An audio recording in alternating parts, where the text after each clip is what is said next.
Yo, what's up, everyone? It's Sunday, April 19th, 2009. You're listening to episode number 95 of the On Tap Video Game. Hopefully, Sorry. if you caught that intro music, just like, you know what you're in for. This is part 2 of the comic book video game retrospective. And I'm Dale Koulis, and alongside with me again is Matt. Welcome. Hey everybody, glad to be back. And what magnificent theme or what magnificent cartoon / comic book series was this theme song for? I'm sure you guys remember that the Tick it was from in early 90s on Fox Kids. Recently released on DVD within the past few years. Not complete, missing a couple episodes on each disc, but still not bad, so. The Tick's awesome, man. We got some other tunes rolling in the background here, so it should be... This episode's going to be all about the 16-bit comic book scene, and along with a few sprinkles of some of the handheld stuff and a few other releases, kind of like how we did the last 8-bit installments. So mostly stuff covering everything on the Genesis and Super Nintendo, along with a couple things on like the Sega CD and the 32X, a few that were released for it. So it's going to be awesome. Should be a good show. Should be a bit lengthier too than the other ones. So hope you guys have some time on your hands. But before we get to that, as we start off every show, let's talk about the games we've been playing lately. I guess aside from yesterday we spent a lot of exhaustive research prepping up, playing a lot of these old school 16-bit games, and we'll get to them, I guess, as we cover them. But what else have you been playing lately, Matt, besides comic book games? Well, I think we have our competition going on this year. I actually finished off about 3 games last week. I finished off Baldur's Gate Dark Alliance on the Xbox, Heavenly Sword on the PS3, Metal Gear Solid 4 on the PS3. Holy shit. Call of Duty World at War, and that was last week, so... You finished all 3 of those last week? Actually, all 4. Oh, fuck. Yeah. So, yeah, I'm about 4 games a week. I'm going to take a little bit of break this week and start up again the next week. You're beating 4 games a week. Yeah, and an average ones. If I'm actually playing the old like NES games and stuff like that, I can beat actually... There's a couple days there I beat like 4 or 5 in a day. Mm-hmm. But, you know, you're taking 10, 11-hour marathons on playing games, though. Because, like, a lot of those games you can play in, like, 2 hours, 3 hours, so... Yeah, for sure. But, like... What's your tally at now? You gotta be pushing near, like, 30 or 40 or so? I'm actually at 29 games completed right now. And considering we're just about done with the 4th month of the year, I said it's a pretty good start, so... So how about some quick thoughts on those ones you just beat? How did some of those PS3 exclusives stand out? I mean, like, Call of Duty World at War, I'm not a big fan of, like, war shooters. Like, I like the Gears of War more like that, like more of the fantasy-based shooters, but pretty decent game. Multiplayer is really fun. Single-player modes, it's alright. I mean, it's nothing... some people might disagree, but I thought it was nothing special as far as single-player modes go, but multiplayer was fun. The zombie mode was fun. Heavenly Sword, kind of frustrating not be able to jump at the beginning of the game. You get used to it. Overall...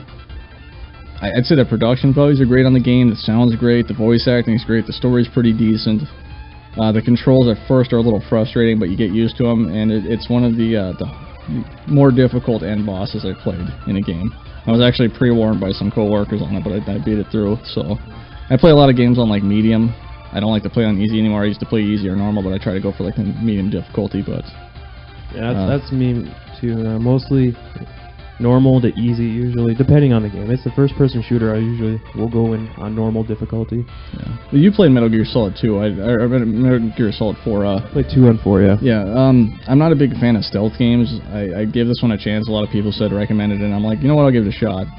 I thought it was a decent game. Like I said, I'm not a big fan of stealth games. I haven't really played any of the other ones in the series. I did try 2 for a little bit, and I didn't care for it, but 2 is a little bit more restrictive. 4, you know, I know I mentioned this on past episodes, but just now that they let you run and shoot, for me was a huge breakthrough in game design, and that gameplay design alone won the award for most Dale-friendly game design of moment of 2008. So if only Resident Evil would pick that up, that'd be nice. Yeah.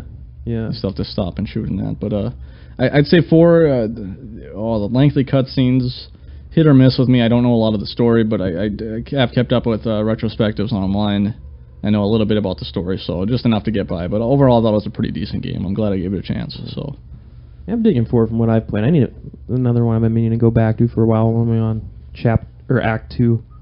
Yeah, once you get rolling, it actually picks up around Act 2. So. And what was the last one you said you beat then? That was Metal Gear Solid 4 was the last one I beat, yeah. Anything else you've been playing? Just games in preparation for this.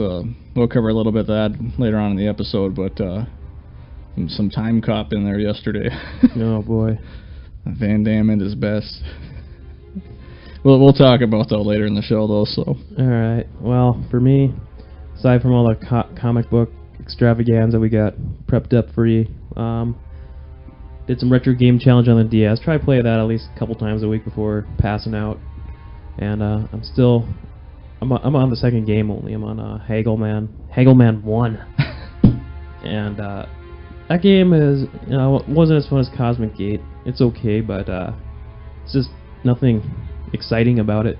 And I'm kind of slowly working my way through the challenges there. It took me forever just to beat the second challenge, which is, I think, beat the first 3 levels without throwing a ninja star, and then like I accidentally pressed the ninja star button when I was like on the 3rd level. I was like, oh shit, gotta restart. And I finally knocked that one out, and then the 3rd one was like beat the first 4 stages without dying. So the challenges are starting to ramp up in difficulty, but from what everyone else is saying online, I'm looking forward to just trying out the later games like Rally King and Guardia Quest. So, and then I guess I did beat another game since our last recording. I'm not pushing 30 games complete like you, Matt, but I'm at 60 now. So 60, not 60. I'm at 6. Take off the 0. No, I beat. I don't know if I consider this an actual game, since I got an ending screen. There was a very, very thin excuse for a story peppered out throughout the game. So it was a downloadable Xbox Live Arcade game for free. I'm talking about the Doritos-sponsored Dash of Destruction. Oh, nice. Where Matt, you should hook up. I know you don't got Xbox Live Gold, but you got Silver. You should download this. It's free, and all you do is you just drive around delivering Doritos. You're not really delivering Doritos. You just drive your little vehicle around a map using kind of just sketchy controls. They'll give you a little touchy on the steering sometimes, and you just drop off bags, or you hit up Dorito power bags, and you got to get 6 Dorito power up bags for like the equivalent of a Stegosaurus from The Simpsons eats you up like a certain amount of times. And then for another few more levels, you're playing as a dinosaur. It's very, very simple and easy. And there's like maybe a total of a dozen levels, but you can beat it all literally within a half hour. Oh, nice. And you get 200 achievement points easy. Really? Yeah. Jeez. They even said the purpose of the whole game on the loading screens was make sure to gobble up that gamer score. I'm like, okay, nice. Do you ever get a chance to play Tokyo Beatdown? Did you get a hold of a copy of that, or not yet? No, I'm not. I've already forgotten what that.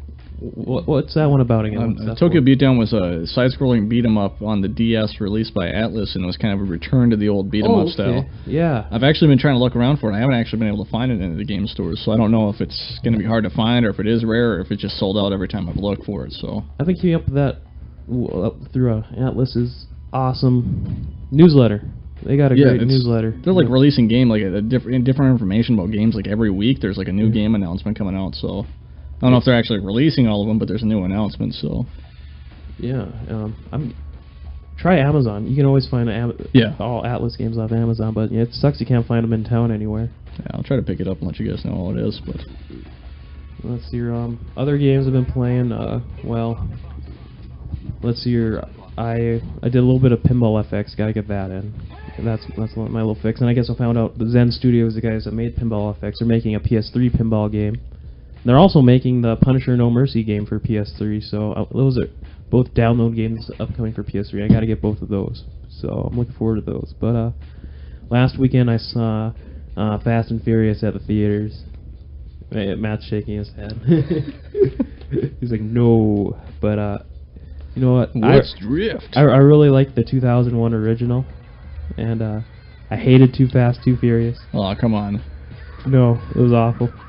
But I will admit I will suck it up and admit that I did like Tokyo Drift. And I won't say it's great or anything like that. I actually watched it on HBO. Yeah.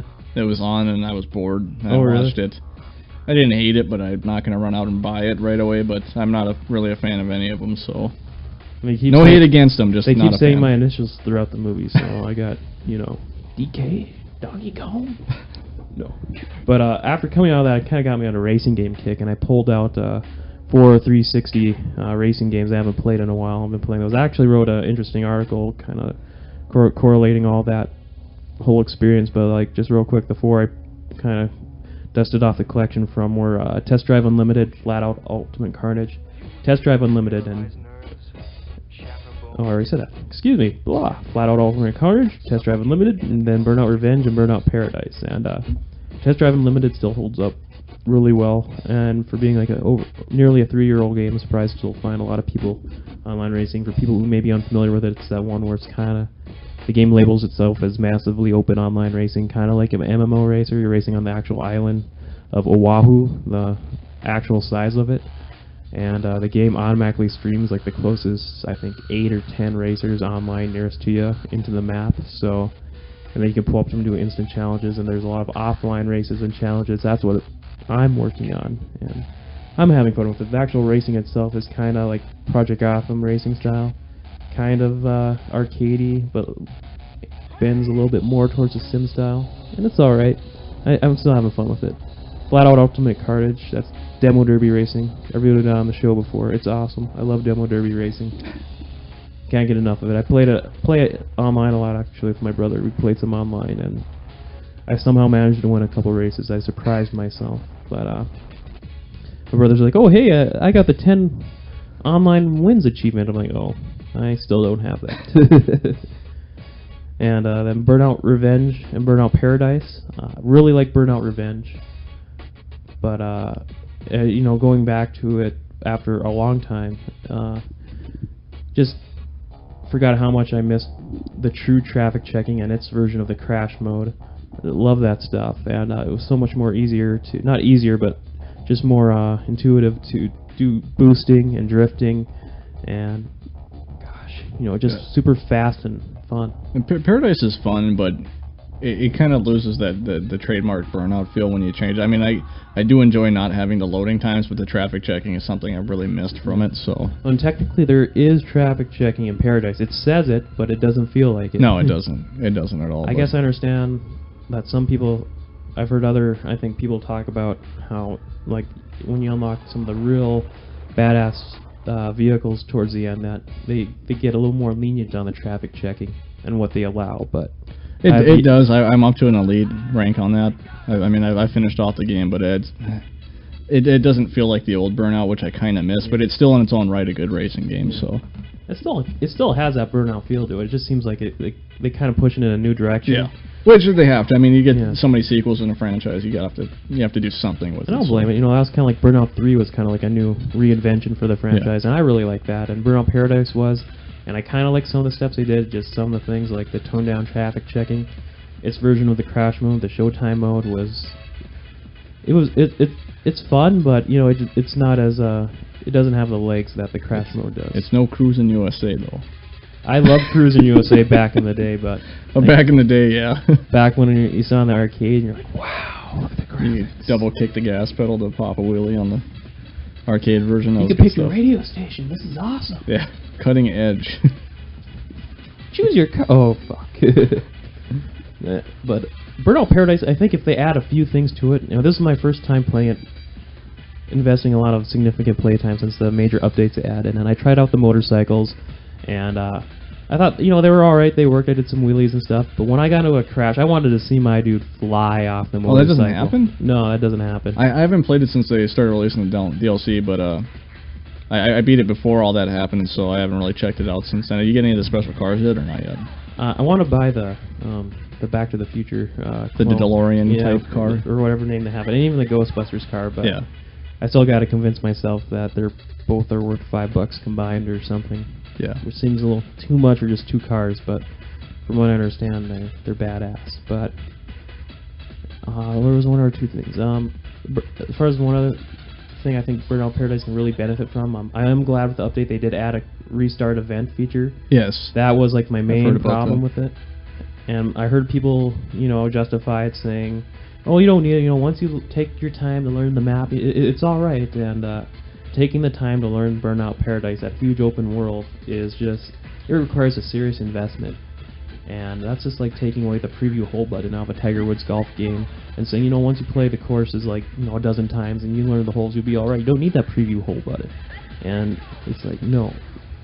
I'm glad they added the restart event. But Test Drive Unlimited, they kind of got the similar open world thing going. You could instantly teleport, click where you want to go on the map, and teleport to an event or race you want to go instead of having to drive there. I'd like that. I don't know, that's just me. I think that Paradise can benefit a lot from it. But I do like some of the other updates they have. They got the nighttime to day to night cycle. That's kind of like a nice aesthetic. But so Burnout Paradise is a little bit more better, a little more tolerable than I thought it was. I'll be putting more time into it. So if anyone sees me on 360 online, definitely send me an invite because I really like the online in that game. But enough about Burnout. Let's get rolling here. Before we start talking about the 16-bit games, we're going to do a little bit of cleanup from the last installment. I know you said, Matt, you had a couple of these coming to you in the mail when we recorded last time, and we had a chance to play some of these just last night, actually, for the first time. So we got like 5 games here, no 6. We're going to get some brief thoughts on Captain America and the Avengers for the NES. How'd that one end up turning out? You know, I didn't really get that far in the game. Like, we just kind of threw them in just to get a feel for the game, and it's more of a side scroller than the one we're going to be talking about later in the show. But not a bad game, actually. Surprisingly, the controls were responsive. They played as Captain America. I think you get what choices was it again for character? It was Captain America, and I think Hawkeye. You get to play as. Yeah, because Vision and Iron Man are kidnapped. It's kind of more of a side-scrolling action. It's pretty decent stuff, so I thought it was pretty good. So. Okay. Yeah, I thought it was fine. Just from a little bit I played too. Wasn't as bad as some of the later ones we're going to talk about here. I mean, everything seemed like it was functional, and you can do the Captain America shield throws. So a lot of moves. It was surprisingly good. I mean, it handled well, which is some of these comic book games on the NES are kind of sluggish or really irresponsive, which one of those will be talking about. Well, or I can actually just segue into that right now. The Wolverine game for the NES that LJN put out. We finally got a chance to play that. It's a step up from the X-Men game. That is true. You can actually tell what your character is, and he apparently eats cheeseburgers. Yes. We learned in the game. Your health is cheeseburgers, rather large cheeseburgers actually, and was it either a bottle or a cheeseburger that you use? Which it's kind of funny seeing Wolverine fight bad guys and eat cheeseburgers. Cheeseburgers sprinkled around the scene. So, and like within seconds of loading up this game and just kind of watching you go around a little bit. I was like, hey, where's his claws? Where the hell are Wolverine claws? Oh, you gotta press a button to activate them. Oh, they take away your health. Yeah. Bullshit. Anytime you use your claws, it takes your health away. I couldn't even tell if you regenerated it because it seems like it happened so slow if you did that I didn't even notice it. So, but yeah, that's really all I have to say about that one. I mean, it's not. I'd have been disappointed, but I didn't really expect too much out of it from what I've seen in the past. And I played it when I was a kid, so I kind of knew from it there. But I mean, if you want to jump into the next one, I guess. Yeah, it's not a steaming pile of shit. It's a pile of shit. Yes. So other one we could was Batman. Well, Batman the movie game. I don't know if you played that when you were a kid. I played that when I was a kid. I loved the game. I thought it was fun. Music's good. Controls are good. Everything about it's decent. Odd color choice for Batman himself. I think it was purple and blue. Yeah. He looks like so. I guess it kind of looks like him from like another perspective from like some of the comic books. Yeah. I've seen drawn him that way, but odd color choice from the usual black and gray. So, but I guess maybe it takes away from the background.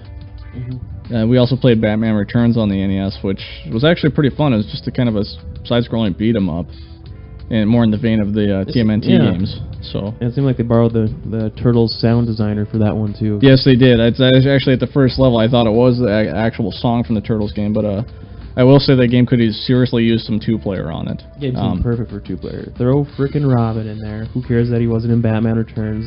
It's a fucking game. Yeah.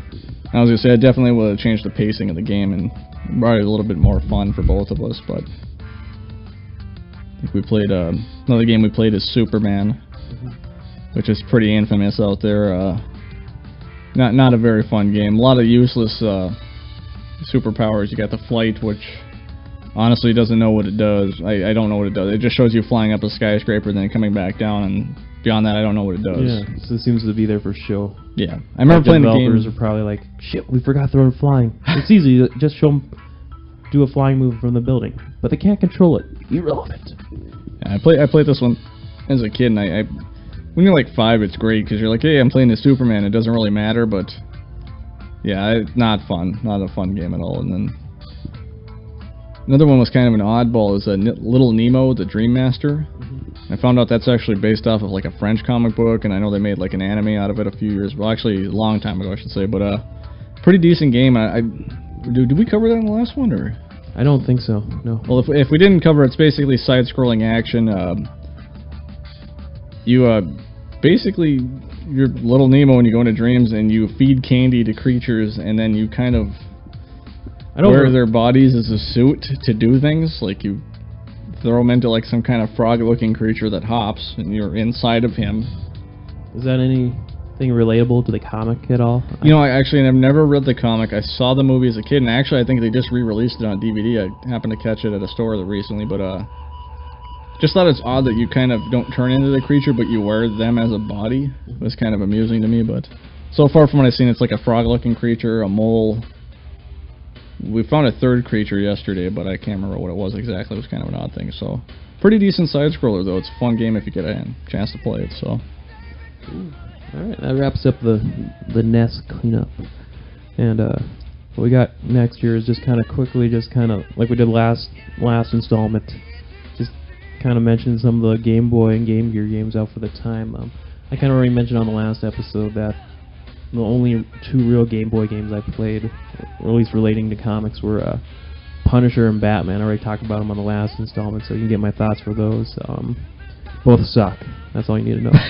Well, Batman is the least playable, but and I beat it. I think I remember getting into Joker, but the Game Boy mostly had a lot of watered down ports of console games. Did you cover any of the Turtles games?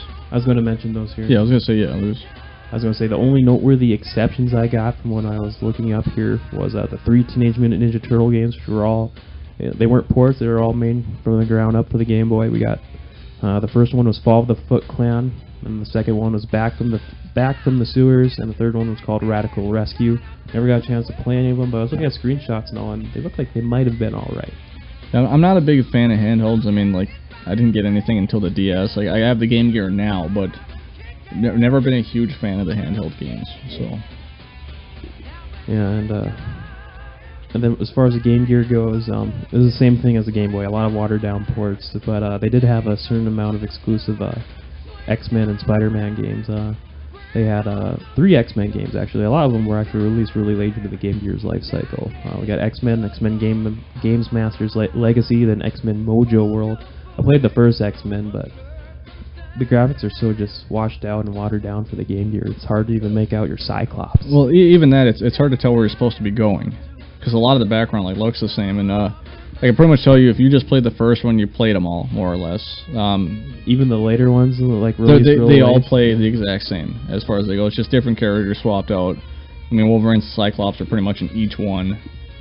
I will give them credit, they were one of the first games that used Bishop, and I want to say, and I'm not positive, because I was reading up some information on the third one, and I think it uses Cable at some point.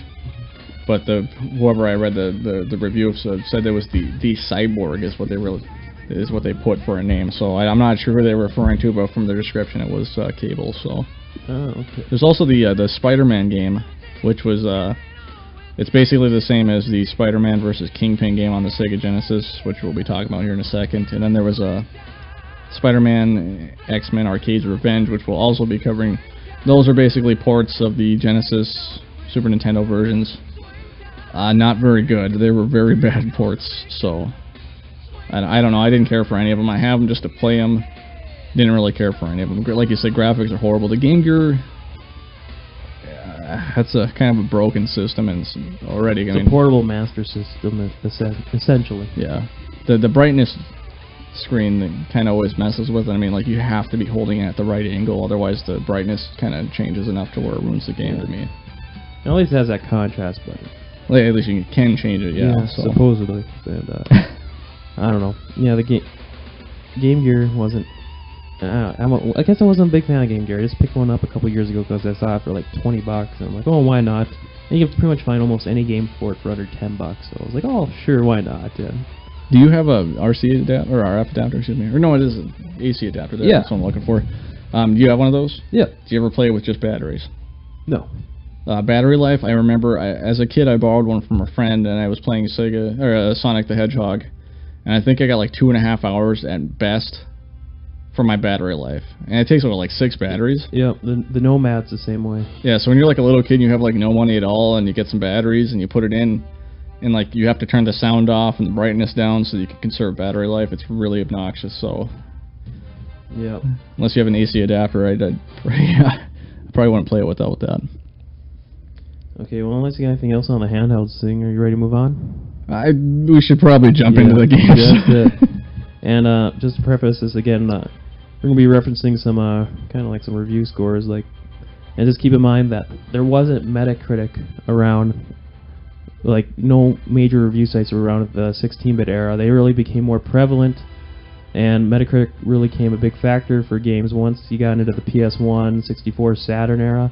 So this is the last era. So like all we really had to go by that I found somewhat credible were GameFAQs reader review averages, and there are a lot of reader reviews for most of these games. Some only had a handful, but just to give you a good idea for how they were received, we're referencing them. So take them for what they're worth. But personally, compared to like the 8-bit episode, we got a lot more hands-on time with these games than the 8-bits. So, but we're going to start things off. We're going to have 3 main segments here. We got Sega Genesis exclusives, we got Super Nintendo exclusives, and then kind of like multi-platform, along with also a couple exclusives for the Sega CD and 32X. Yep. So, but Sega Genesis exclusives.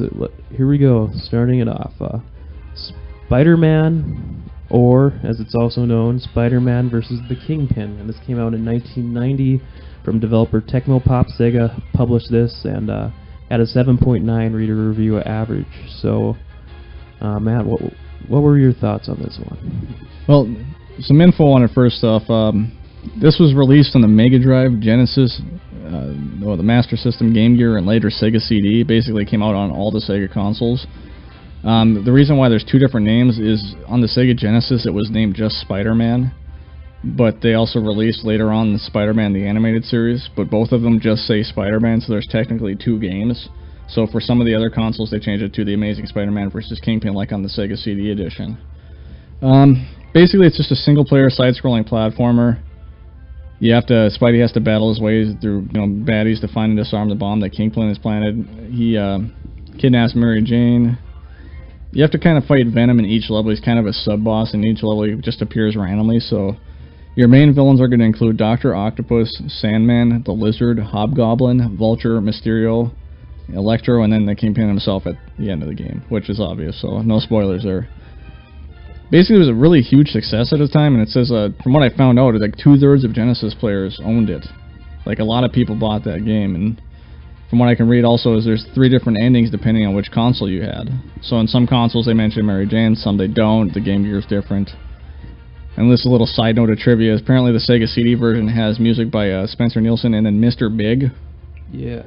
Who had the, I think I want to say early 90s ballad To Be With You. I mean, if you don't know what I'm talking about, look up Mr. Big and you'll see why this is kind of amusing to me. But we actually got a chance to listen to the theme song for this, and it's really funny. So there may be a special treat here for some other songs here. So just keep an eye open for some other comic book themes here in the background. So bam.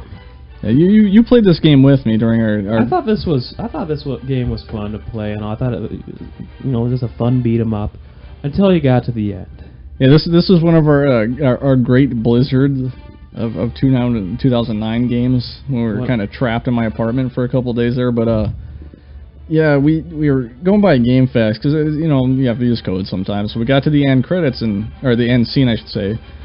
And you have to use, was it 5 keys? Yeah, 5 different colored keys to disarm a bomb. And you're timed in this game, and we got there, and I got all the bosses beat, and I get up to do the keys, and I start putting them in order, and it starts flashing, and all of a sudden the bomb goes off, and I'm like, what's going on? And turns out the GameFAQs we were reading was for the European version, and didn't seem to mention that, so... you had to put the colored keys in a different pattern, I guess, for the American version. And it was kind of trial and error. Like there was nothing told you. So I mean, unless you played the game through 5 times to figure it out, or how many times I guess it took you to figure it out, without calling it in or finding codes or something. Which I was like, this is kind of ridiculous. But overall, I actually liked this game. I thought it was pretty fun. I mean, if you're going to track down a game, it's worth it for Spider-Man. So. Minus the end. Yes. I mean, we watched a YouTube playthrough then to get the right sequence down, but then we're like, fuck it, we're not going to go back to it. Yeah. And I think, too, if that happens, you don't get to restart from the beginning of that level. It's game over. Yeah, you have to start all the way over at the beginning of the game. So I was just kind of irked at the time. But. All right, this next one is Chakan, the Forever Man, 1992 from Sega, and it's got a 6.9 reader average. And you met the guy that did the Chakan comic book, right? Yes, I did. It was actually the comic book was by a guy named Robert A. Krause, and I actually met him on an anime convention in Cleveland. Like he was just sitting there signing autographs and stuff like that. And I happened to wander over the table and he had a copy of the game there, and I actually got an autograph. I got his business card, got to talk to the guy for a little. He's a really cool guy, so I can't say the same for the game, but I like the artwork, I like the character. It was kind of cool, like, talking to the guy and seeing what his artwork looks like, but game's a different story. Single-player platformer. The story basically revolves around Chakan being a confident warrior, and he thinks he can take on anybody, and he's confident enough that he thinks death cannot defeat him in battle. Well, he defeats death, but he's cursed to wear his visage, and pretty much shall not rest until all dark beasts are slain, is what death tells him. There's 24 levels of play altogether. They're pretty much all the levels are elemental, so you have the 4 elements. There's 3 levels to each element. The first 12 take place in the terrestrial plane, and the second 12 levels take place in the elemental planes of evil. So after you defeat those, you have a first boss, and you defeat him and a little bit of story. And then after the credits, there's a second boss, apparently. Now, the second boss was supposed to reveal the real ending, but for some reason the developers chose not to put that ending in the game, so the curse really was never lifted. So there was an ending, but it wasn't tacked on for whatever reason, and I don't know what that reason is. So from what I know, and I've played it, it's known and hated from some of its difficulty. Like, I put the game in, I don't like it, it's not very fun to me, but still has a dedicated fan base out there. I mean, like a lot of games will. Even bad games have good fan bases, so just other information for it. I guess there was a sequel planned in 2001, but most of the work used on that game was used for Blood Omen 2, so I don't think we're going to see another Chakan anytime soon. And just my thoughts of playing that game was, like, we didn't. I remember playing this off the Sega channel a long time ago, and I think couldn't play it for more than 10 minutes. I got bored with it, or that memory's a little hazy. I just remember just getting a little ways into it, going, yeah, this sucks.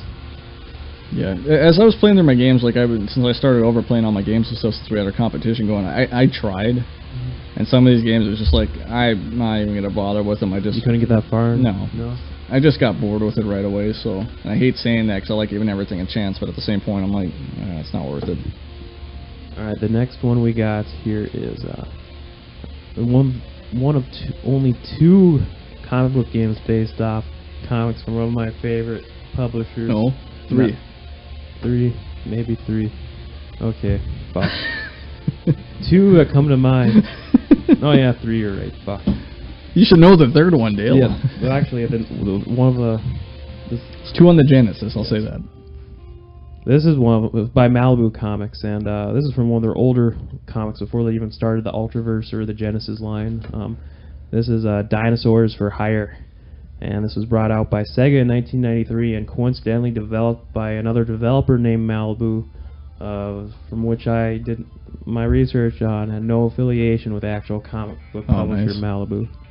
And that's at a 7.0 average. So, what can you tell us about this one, Matt? It's kind of a run-and-gun gameplay. It plays like Contra. I will say like Contra because it's not as good as Contra by any means, but you basically move up and down. Yeah. Your 3 main characters are Archie, Lorenzo, Reese, and there's a 4th dinosaur for hire named Serrano who makes appearances but it's not a playable character. It says it had poor sound for a time, but it didn't really bother me. I mean, I played worse. It wasn't annoying by any means, so. A lot of jokes in this game. It's kind of more of a jokey game. There's Terminator references. We did read the player profiles, and some of that stuff was actually kind of funny. Yeah. Yeah, some of the character profiles referencing like Street Fighter. I'm surprised they're referencing other games by other publishers. So I don't know, I don't know.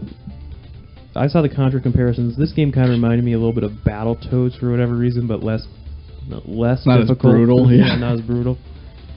But as far as like, hey, we're an amphibian with attitude, or I guess dinosaur. Never mind, dinosaur with attitude. And coffee, power up, refill health. Yeah. A lot of sarcasm in the game. It's not a bad game by any mean. Like I didn't get enough hands on time like to give you an honest answer on it. I would say for what I played of it, it seemed alright. I don't know if I agree with the reader score of a 7 out of 10. That's just average, yeah. But it was an average, but at the same point, I don't know if I agree with that. But it's a reader score, so it's it's up to the reader. So it was decent. I pulled one quote from one review I found that I don't know, just kind of stuck out for me. Quote: "This game is for the hardcore Contra fans and the 6-year-olds. In fact, the creator of this must really know what 6-year-olds want: dinosaurs, ninjas, and guns." So there you go. That pretty much wraps it up.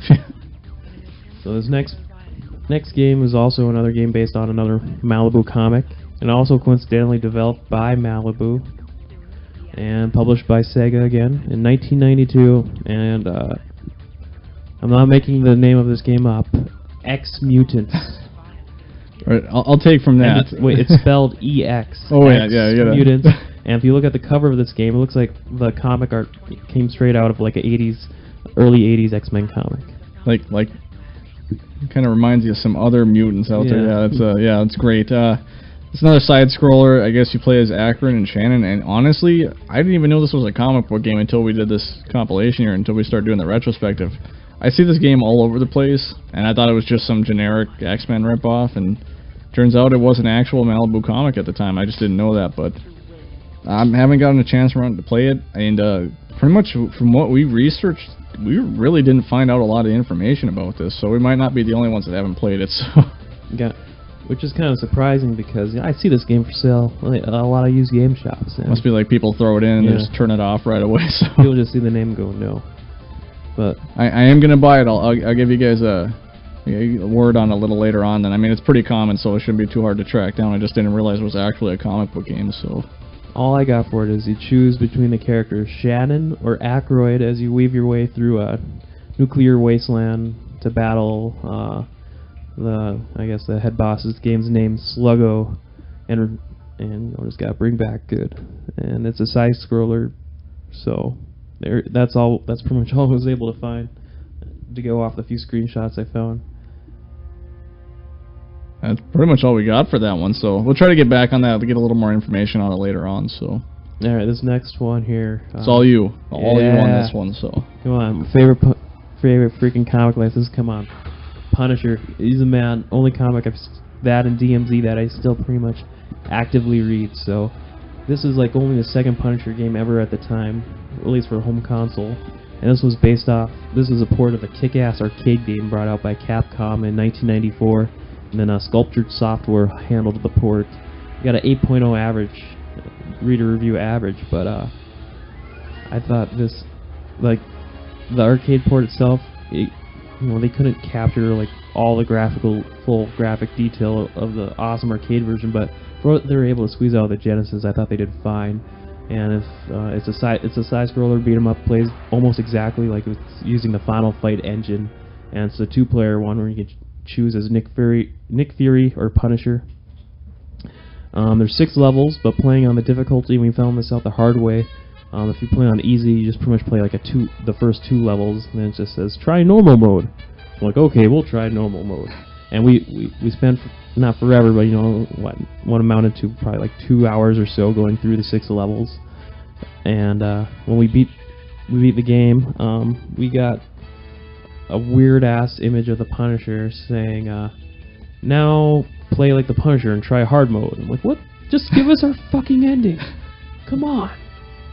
Fuck you, developer. That just felt like such a huge cop-out. You get all the way there and you don't get the true ending. So we tried at least a few times playing on hard mode, and we got up to the last level, but we can't beat it.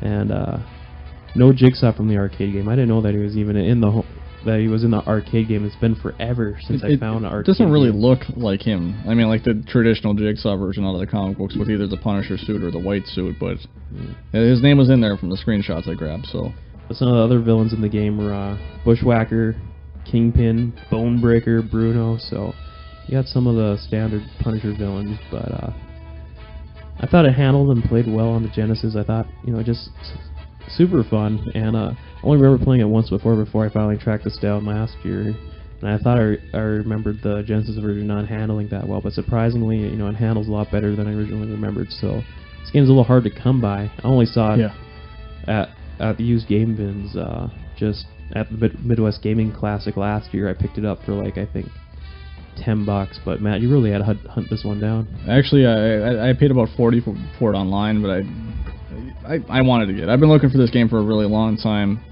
I'm just like, $40 is worth it to me. It's worth the money in this game if you like side-scrollers, if you like comic-based games, if you're a fan of the Punisher even if you're not. I mean, if you just like side-scroller beat-em-ups like Final Fight, it's definitely worth picking up. One thing I want to throw in, though, is you said you get to play as the Punisher or Nick Fury. It's one of those games, it doesn't really matter which one you play as. It's not going to impact the story, and they pretty much both have the same exact power. So it's, some games you play where there are different abilities and stuff like that, they play exactly the same from what I read. Yeah, there's not really much of a story to this game. I think at the beginning you see, I think it starts with Bruno and his thugs. Maybe like if I remember, a Double Dragon style kidnapping some lady or something. Well, all you really need to know is it's Punisher shooting people. Punisher. So you need to just shoot him. Actually, that should be a good point to bring up too. Is there's points in the game where you actually just randomly, I'd say, that you pretty much it goes into gunplay, and it's not like a first-person gunplay, but it's just basically you just Punisher whips up and Fury whip out some pistols and just shoot everything on the screen, and it does that until the screen is cleared. And it just auto targets and automatically start hitting people. Just mash some buttons and you fire your gun until you die. And so that gets in Punisher gunplay, and there's also machine guns and flamethrowers you can pick up too.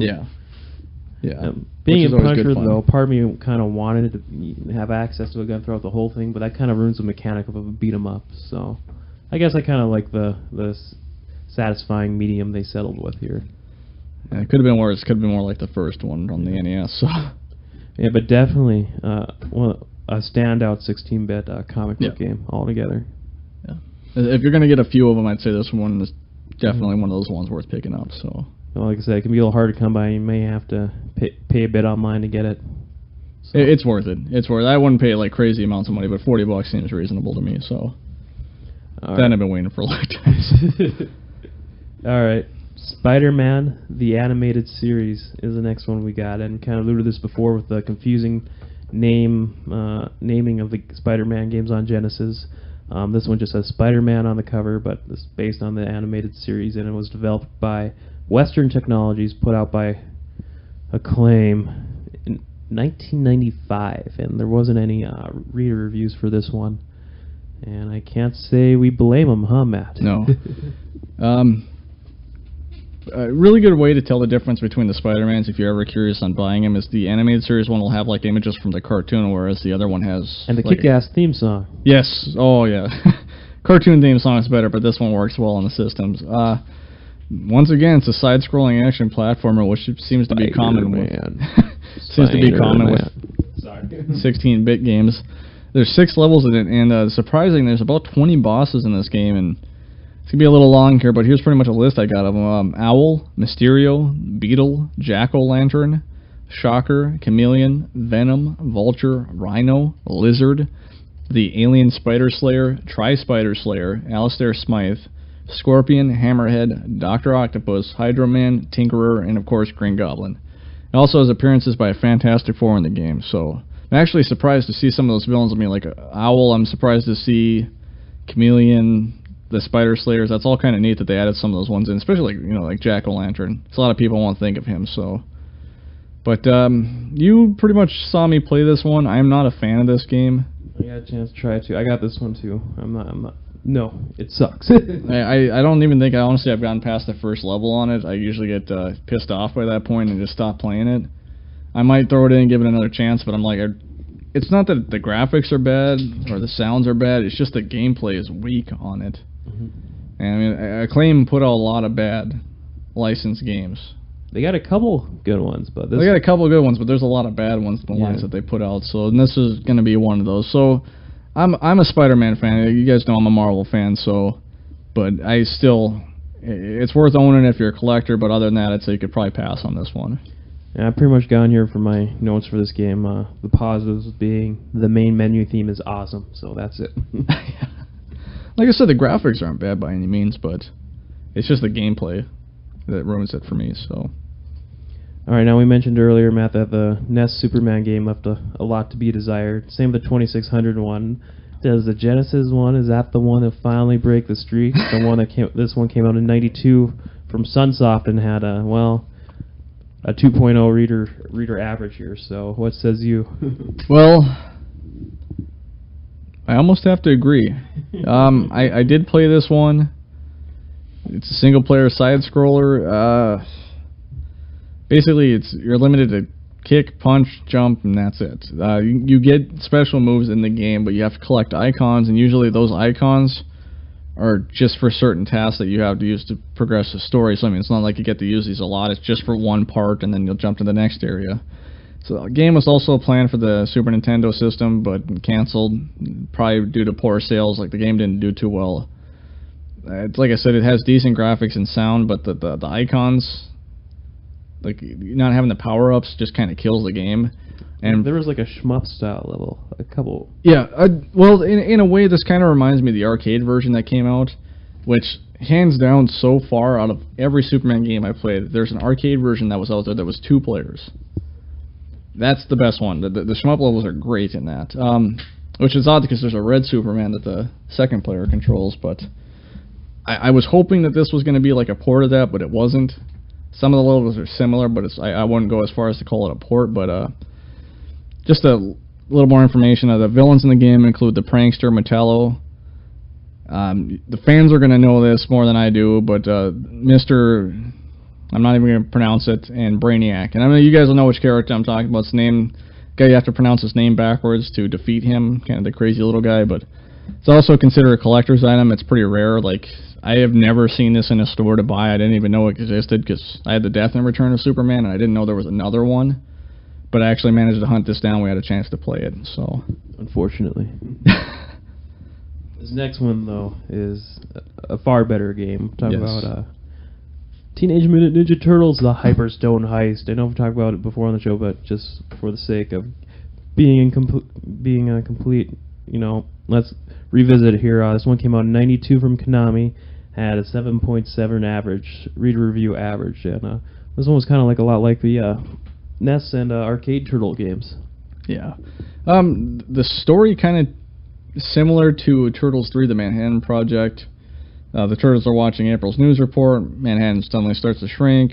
Shredder takes over the TV, announces he has a Hypersburst Stone, kidnaps April. Turtles follow suit. So I mean, it's pretty basic storyline, but I don't expect too much. I don't even care if there was a storyline. I just like playing the games.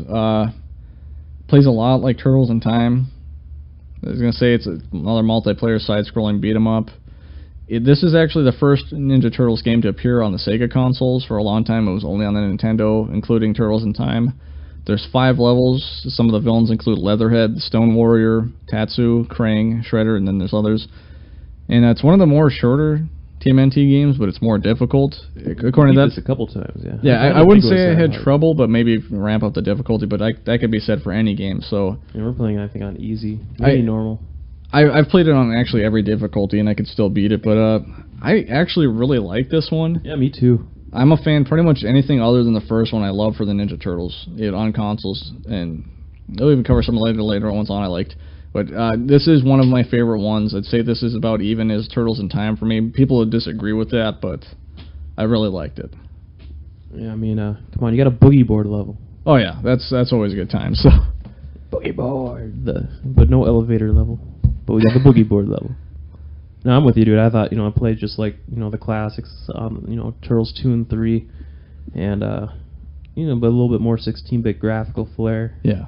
And I just, more of the same, but a little bit beefier, a little bit as far as graphics go, and that was just a fun time. I'm right there with you. Well, honestly, if you've played 2, 3, 4, or you can play this one. I mean, if you played any of the Turtles games outside of the first one or the ones for the new consoles, it's more the same, which in most cases would be a bad thing for being repetitive, but I love these games. If you're a fan, try to hunt it down. It's worth it. It's a good game. If you have a friend over, do some 2-player co-op. Oh, great 2 players. I mean, honestly, I think we played this every year since I bought it. And then me and my wife also, I think we play at least once or twice a year. And I always get a day, I'm like, oh, I'm going to throw Turtles in and play it all day. So it's one of those games replay is incredible if you have a buddy over. It's good for old times. So. All right, next one here we got is Sega brought this out, X-Men from 1993, developed by Western Technologies, and got a 7.1 reader review average. And this one kind of seemed a little bit different than previous X-Men games. It's actually good. Yeah. It's a 2-player side-scroller. You get to play as Wolverine, Gambit, Nightcrawler, Cyclops. Then you have some support characters that pop up from a menu. It's Storm, Iceman, Archangel, Jean Grey, and Rogue. Jean Grey kind of more appears, say if you fall off a platform into a hole, she'll kind of telekinetically bring you back up. Like nowadays with the latest Prince of Persia. Yeah. Villains include like Juggernaut, Sabretooth, Mojo, Deathbird, Magneto, and Apocalypse. And it's kind of like you mentioned earlier with the Punisher game. This is one of those ones that if you played on a certain difficulty, you can only get so far. I remember, I think on easy, you can only get to Apocalypse, and after that you have to switch the difficulty, and you have to start all over again, which is really annoying. But basic stories, there's a virus that's transmitted by satellite, and it's infected the Danger Room. You basically have to battle your way through the Danger Room scenarios until you find out the cause, and eventually you'll find out what it is. But one note on this is if you play it 2 players, you have to share lives, which severely limits you. We tried on 2-player, and it's one of those games. Wait a second, why are we already done? Yeah, you want to play it as 1 player, and I hate doing that because I love playing 2-player with some of these beat-em-up games. But I will say, being an X-Men fan as a kid, this was the reason I got a Genesis. Everybody's got their favorite games, but a good X-Men game sold it for me. This is the first game I bought on the Genesis, so I loved it. We'll discuss the sequel, next year. But does this one still hold up? You think, or is the sequel just kind of outshine it? I think the sequel outshines it, but it still holds up. I really like the level. Some of the music too. It might not be great, but it's quirky. And I like that you go through the Shire Empire, you play through the Savage Land, and there's kind of the running joke with Juggernaut being almost in every Marvel game for some reason or another. But Muir Island, you fight Sabretooth in the beginning, and you have to knock Excalibur out, and you have to wear the goofy glasses so you can see the ghost versions of yourself, which I don't understand what's going on there, but that's fun fighting Apocalypse. The glasses are awesome. If you guys have played the game, though, you'll know what I'm talking about. You have to wear these glasses because there's a ghost going around in the Excalibur lighthouse. So if you don't wear the glasses, they can just randomly float by and punch you. But if you have them on, you can see them coming, and it's basically clone versions of the characters you can play as. But I like the game. It's frustrating. I think I talked to you when I was playing that one time. I can always get to the Mojo level, and then I could never finish it. There's a jump I couldn't do, and I never got past that part. So. Sounds like a little recurring theme with the next X-Men game. Did you play the first one or no? I remember playing it briefly with you. Oh, you got to pick it up, man. If you like the second one, you got to get the first one. So I don't know if I like the second one anymore. Let's get to X-Men 2: The Clone Wars, developed by Head Games and published by Sega in 1995. Got an 8.0 reader review average. And I was actually just playing this one before Matt got here earlier today, just kind of prepping up, and I was like, alright, I got this. I need to throw it in here. It's been a long time since I played it, and especially since I found a invincibility code. But we got stuck at a later part. I can get past it, though. This is one of my games I've beaten this year so far. Cause I watched Matt get by it, but I kind of consider, I guess maybe the earlier ones is like this too, the first X-Men game on Genesis, but maybe these two are kind of like the thinking man's X-Men game because they are very, very platformy. Yeah, they're not just side-scrollers. I mean, there's a lot more action involved in it, but it is a 2-player action side-scroller game. Basically, the story is the Flanks have returned to Earth and are seeking to take control by assimilation.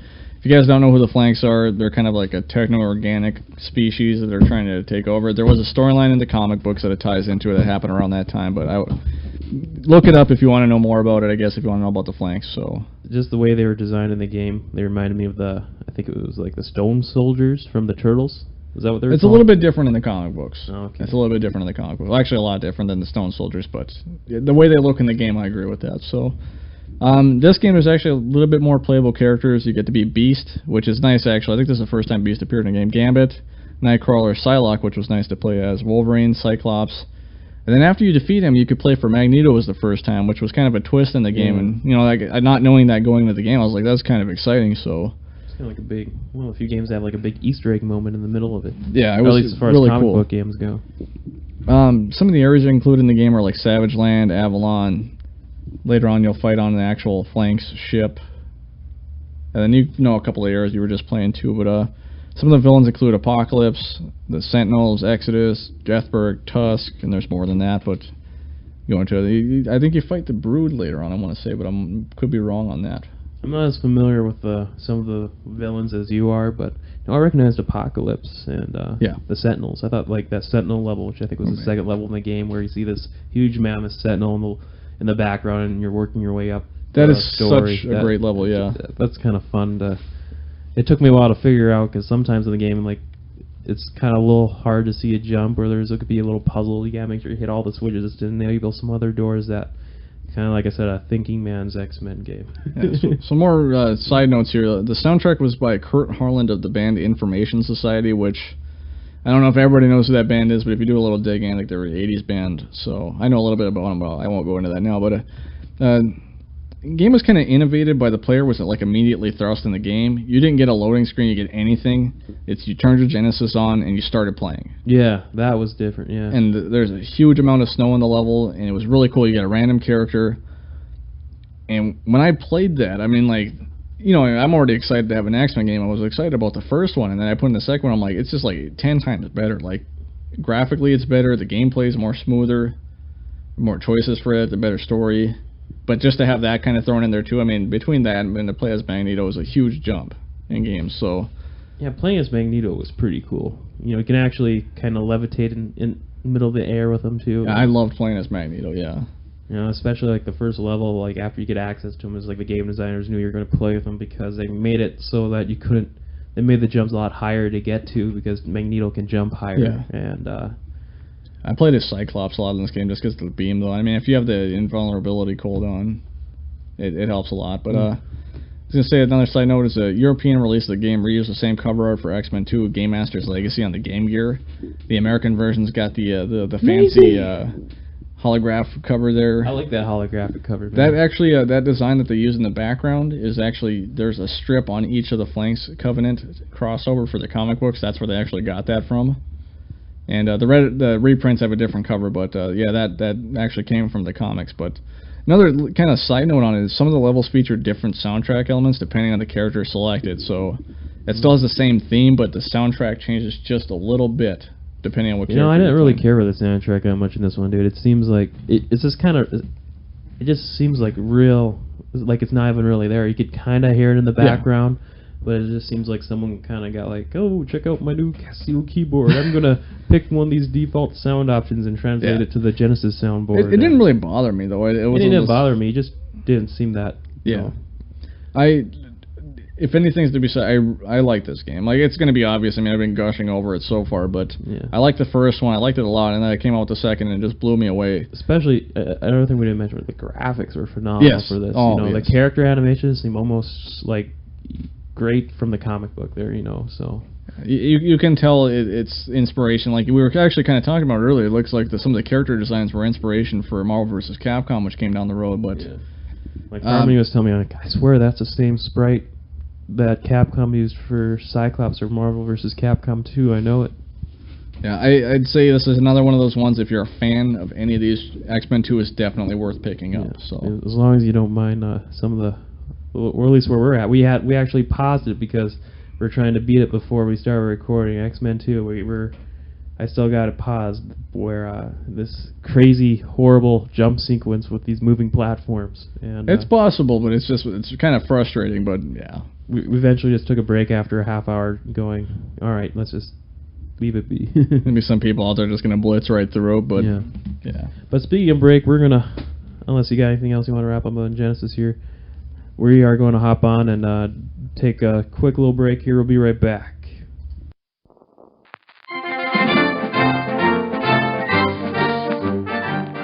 From the folks who brought you Duck and Cover, Podcasting and You, brought to you by Snacky S'mores. Eat 'em till you're fat. Hello there, Billy. Hey, mister. Do you like podcasts? Boy, I can't wait to hear it soon. Me too, Billy. Now, while you wait, why don't you go listen to your other podcasts while I have my way with your mother? Huh? Yes, that's right. The Amplified Gamer, turning up the volume on video game podcasts. And this has been Podcasting and You, brought to you by Snacky S'mores. Good night and Godspeed. Okay, we're back. Yes, VG Evo. A lot of fun podcasts you can check out there. And hey, Matt, you just got on VG Evo. Yes, I did. I'm working on doing a blog on a regular basis. I know you've been doing one for quite a while, but it's time to start one. So the blog section doesn't really get a lot of traffic on VG Evo.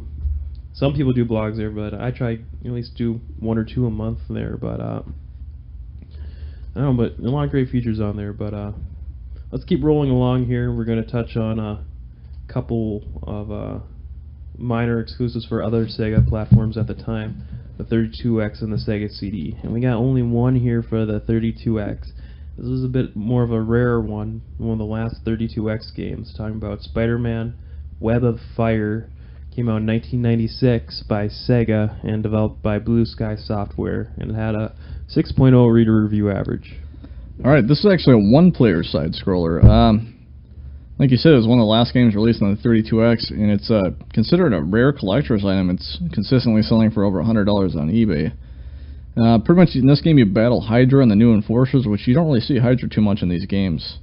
And I guess Daredevil makes an appearance after you collect DD tokens in this one, so I'm not exactly sure what he does, but he makes an appearance at least.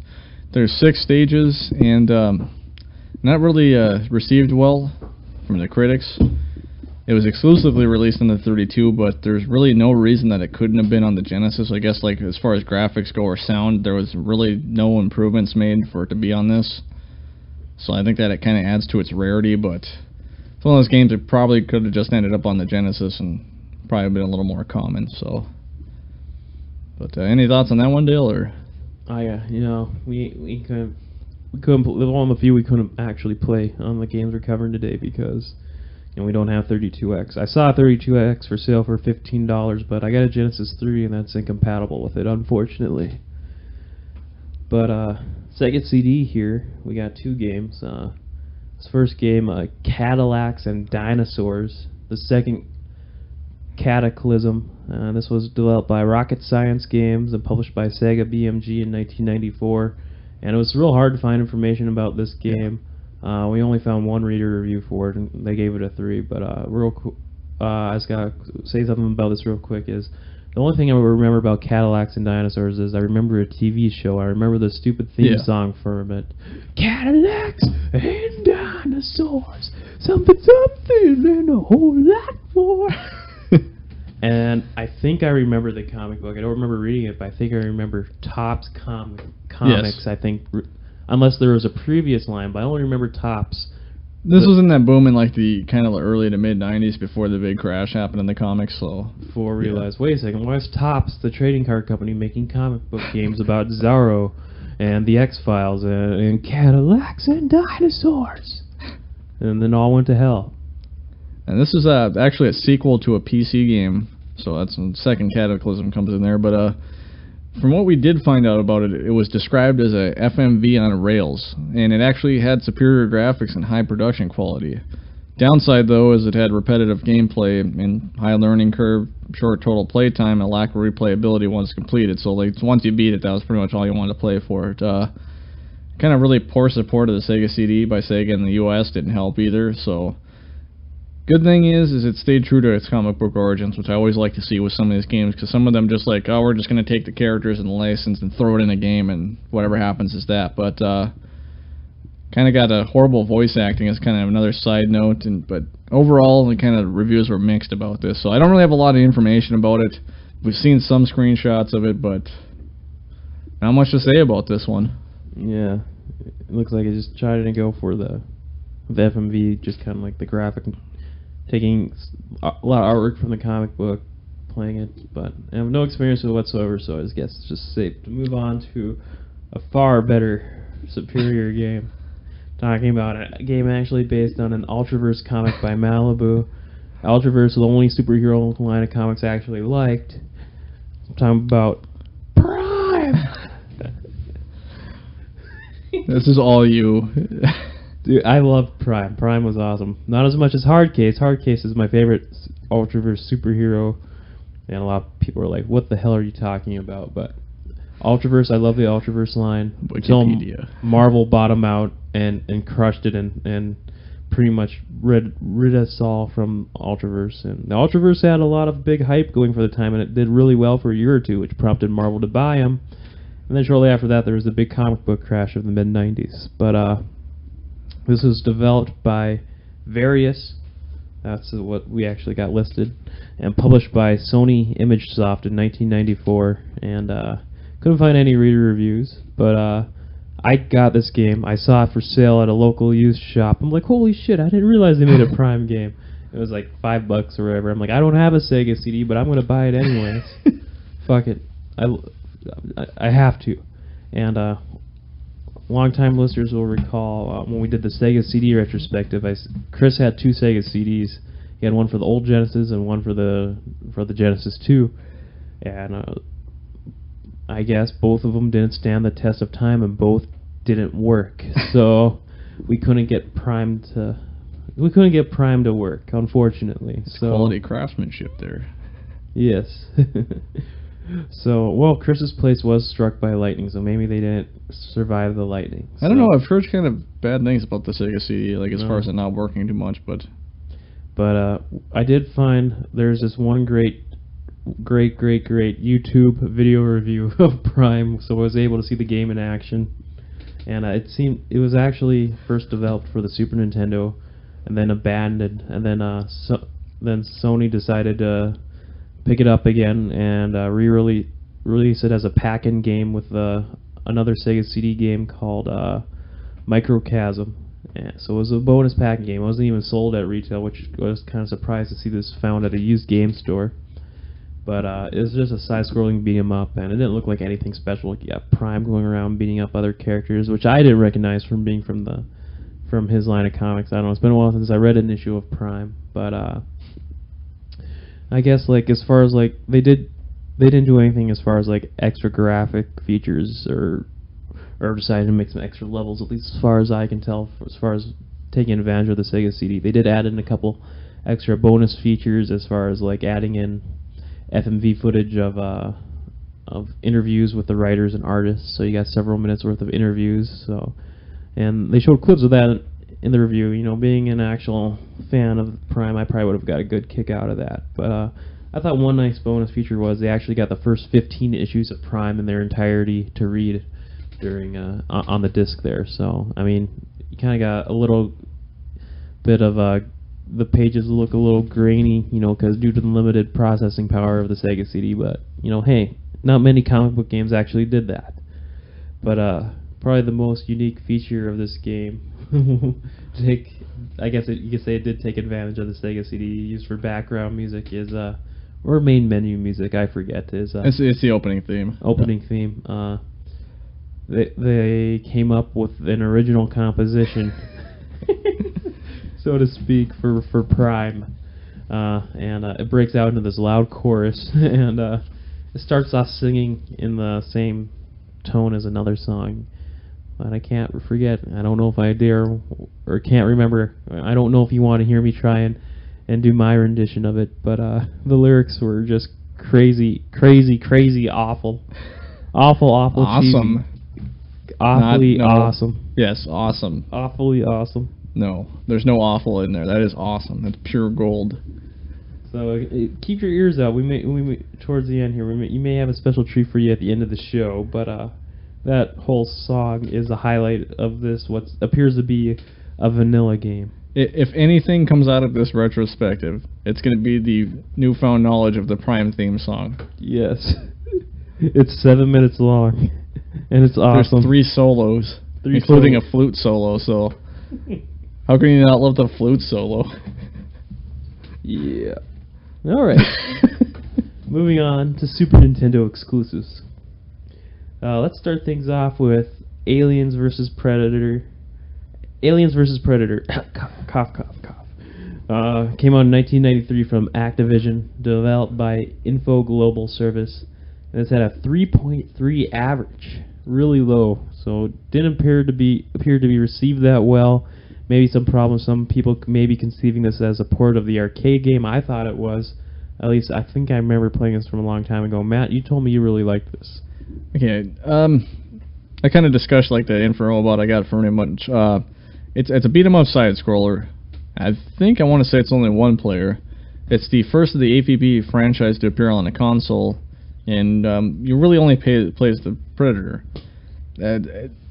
People say it's known for its difficulty. I didn't have a hard time playing through it. Some of the enemies can be a little obnoxious, but other than that, I got through it pretty easily. The question of whether it's a port or not, I mean, that's something that can be debatable, because in all honesty, arcade version, all the levels are different. The game looks similar, but you're dealing with similar characters. There's 4 players in the arcade version. There's 2 players, excuse me, with 4 character choices, 2 being human, 2 being classed as a Predator.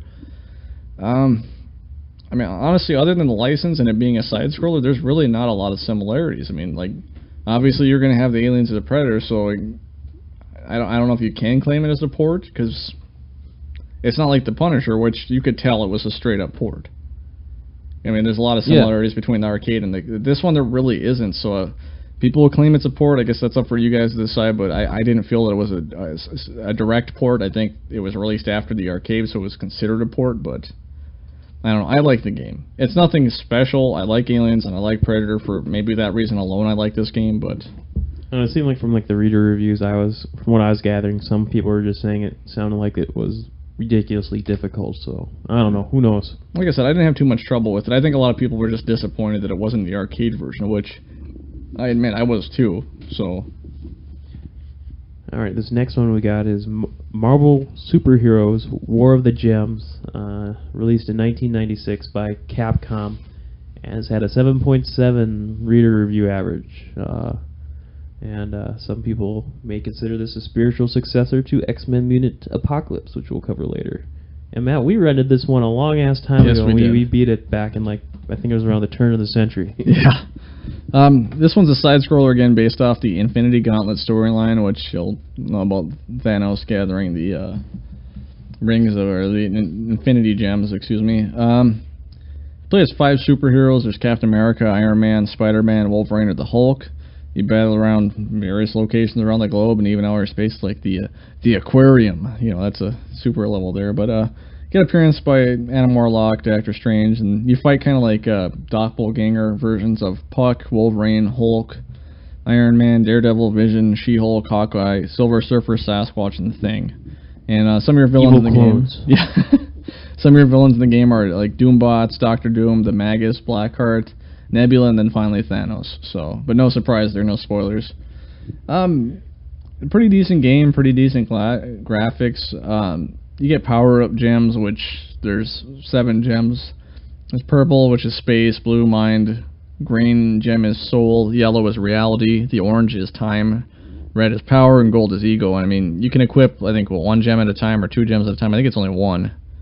But it boosts your abilities, or it does something special to each level once you equip it. So, decent game. It's nothing great, but it's a decent game. So, I liked it. It's got decent graphics, decent sound.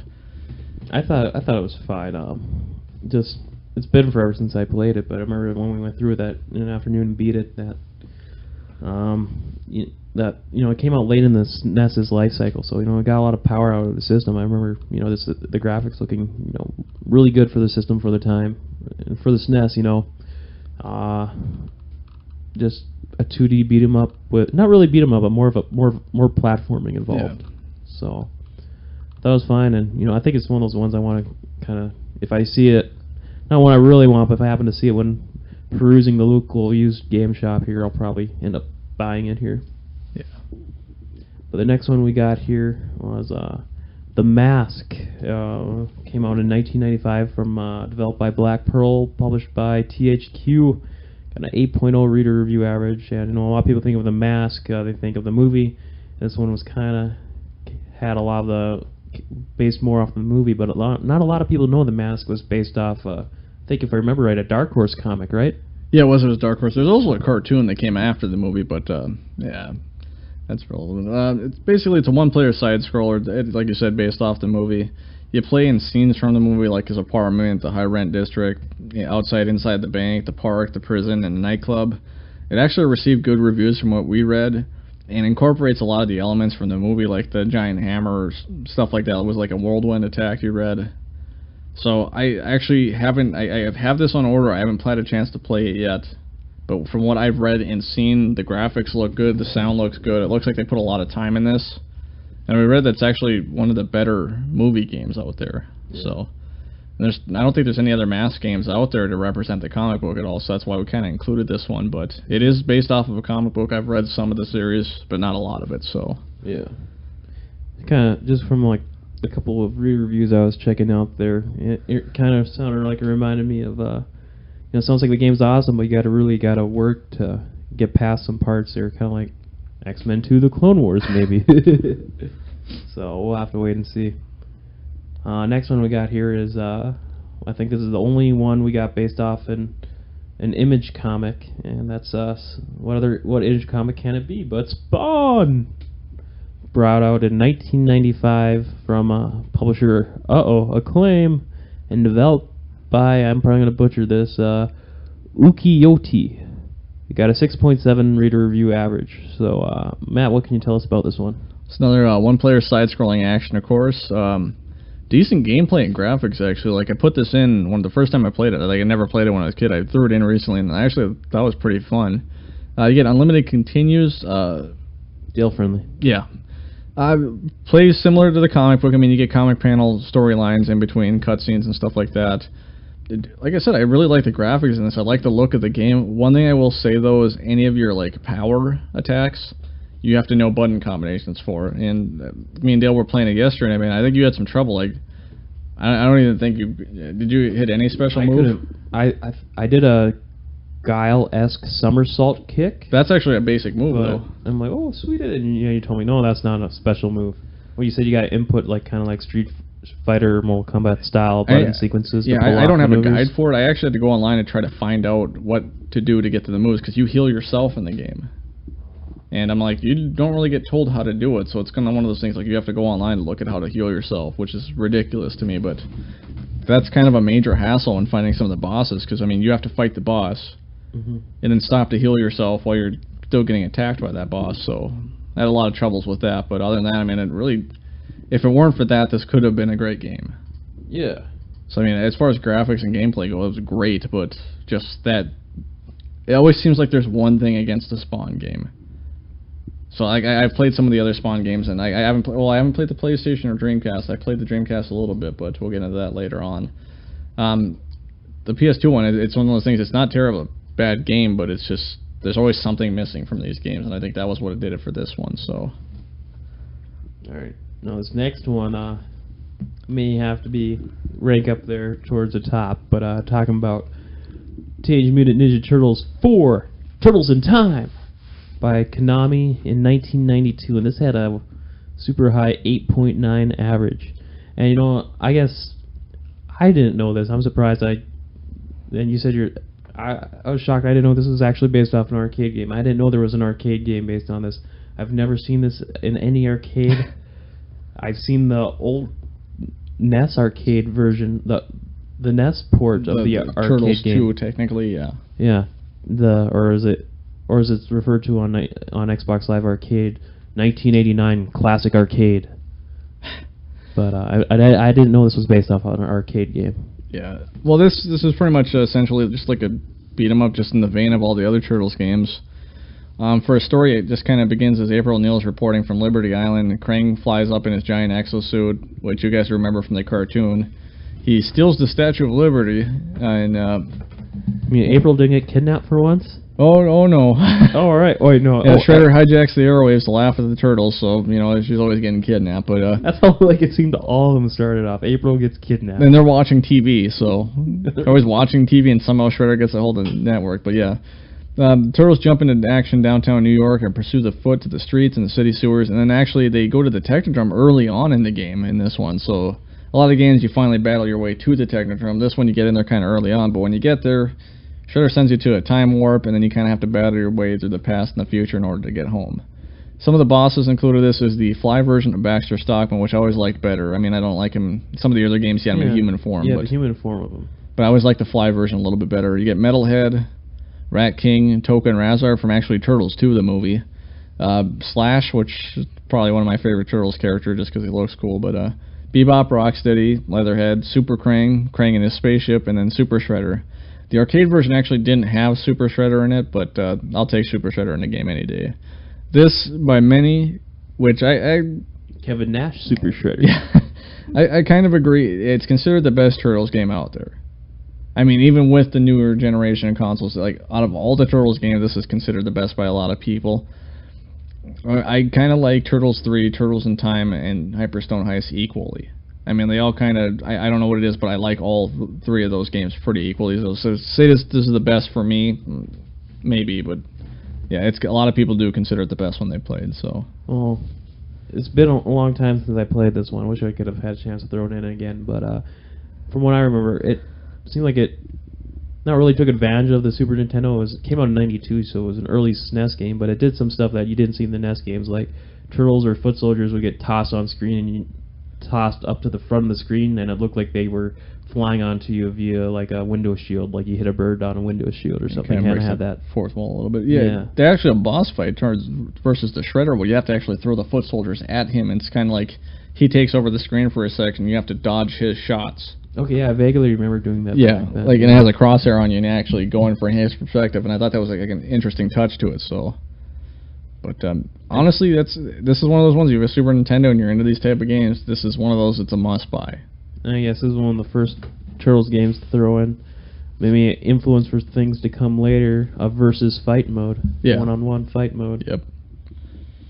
All right. So, so for the next one we got here, which we had the unfortunate opportunity to play yesterday, was pleasure of playing it. Pleasure.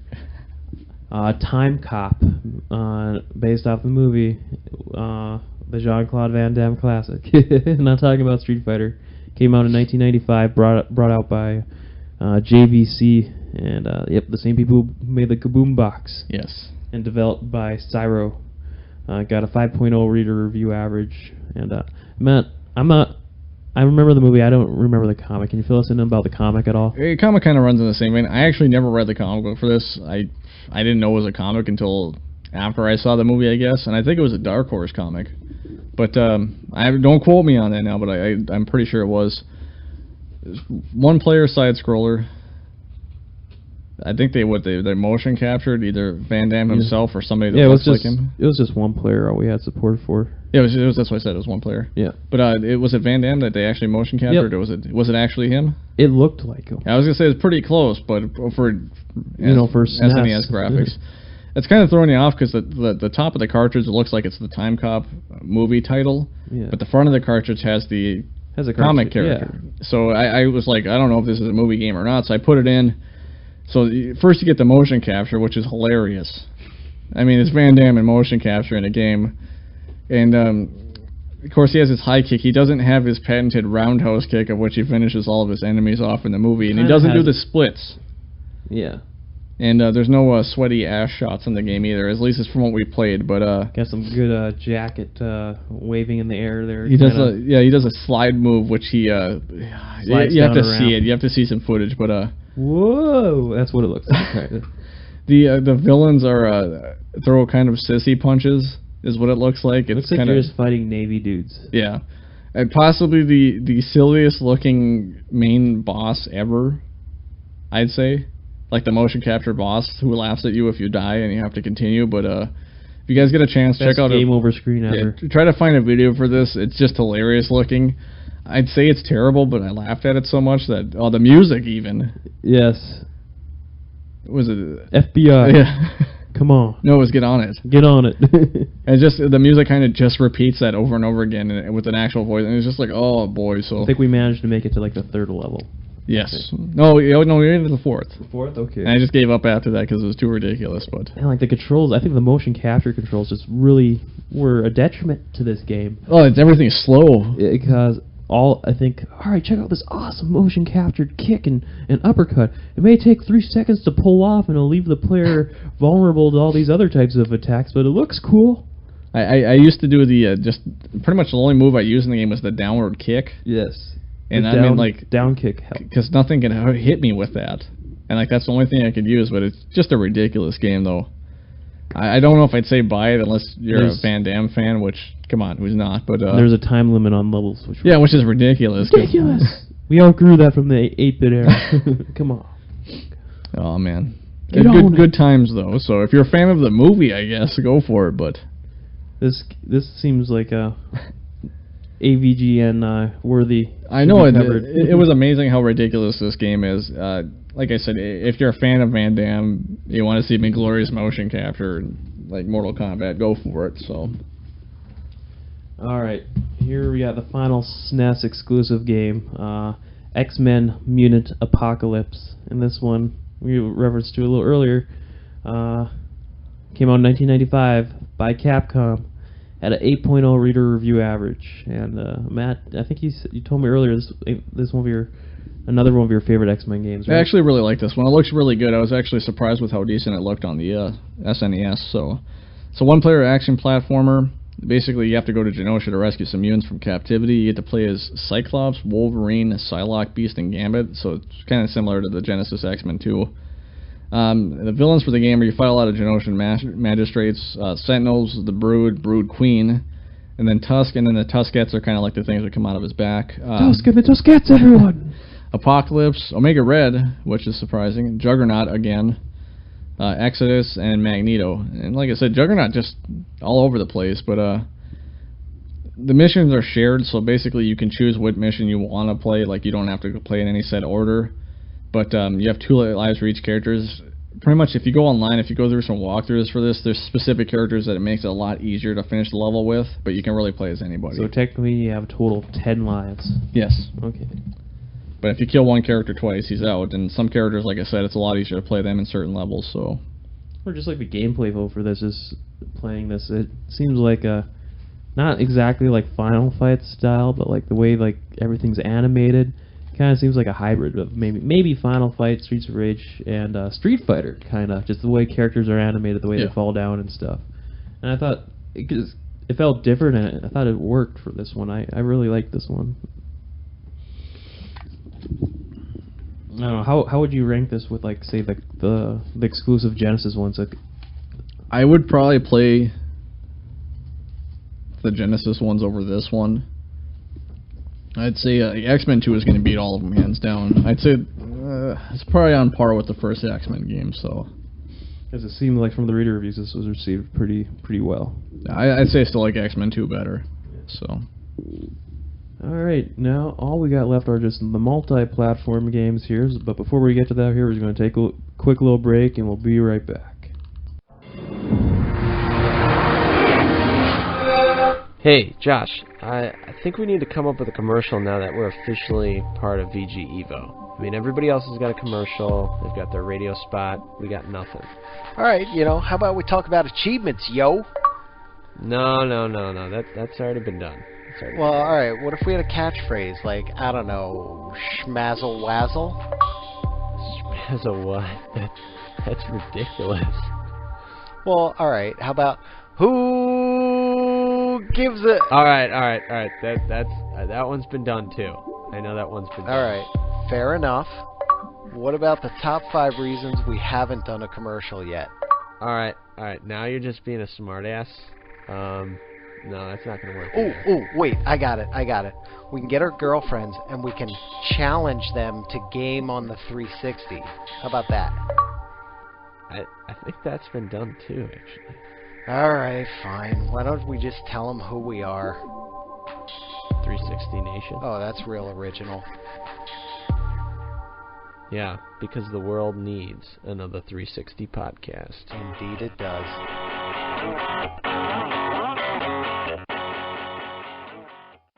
360 Nation is a proud member of the VGEvo.com podcast network and FuriousGamer.com. And bam, we're back, bitches. No, sorry. Couldn't resist. Alright, we're ready to hit the final stretch here. Are you ready, Matt? Yes. Yes, are you ready, listeners? No. Well, screw you, we're going to do this anyways. No, just kidding. Multi-platform games, and, you know, especially from Acclaim and some other companies, we had a lot of multi-platform comic book superhero games. Yeah, this is where that starts, actually. It starts getting really bad here in the Yeah. 16-bit era. It's like on every system has the same game on it, so... And for a lot of multi-platform games aren't really that great usually, though there are a few studs. Yeah.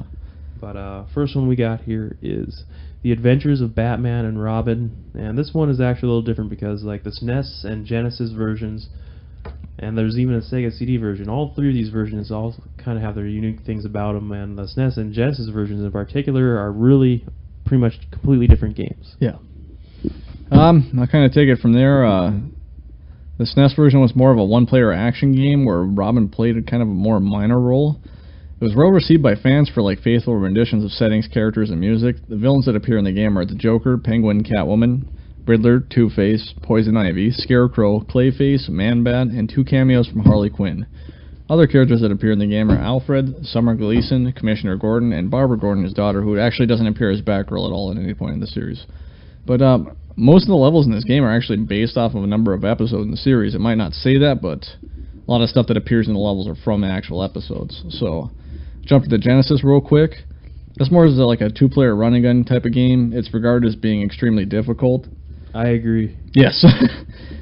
We were playing this before and just revisiting this last month. I think we got like a little over halfway through, but we're just getting... It's one of those ones where you had to share lives. Yeah, we're getting our asses handed to us, but it's kind of known for pushing the Genesis to its limits, you know, as far as graphics and the effects go. And the villains that appear in this one are Harley Quinn, Joker, Two-Face, Mad Hatter, and Mr. Freeze.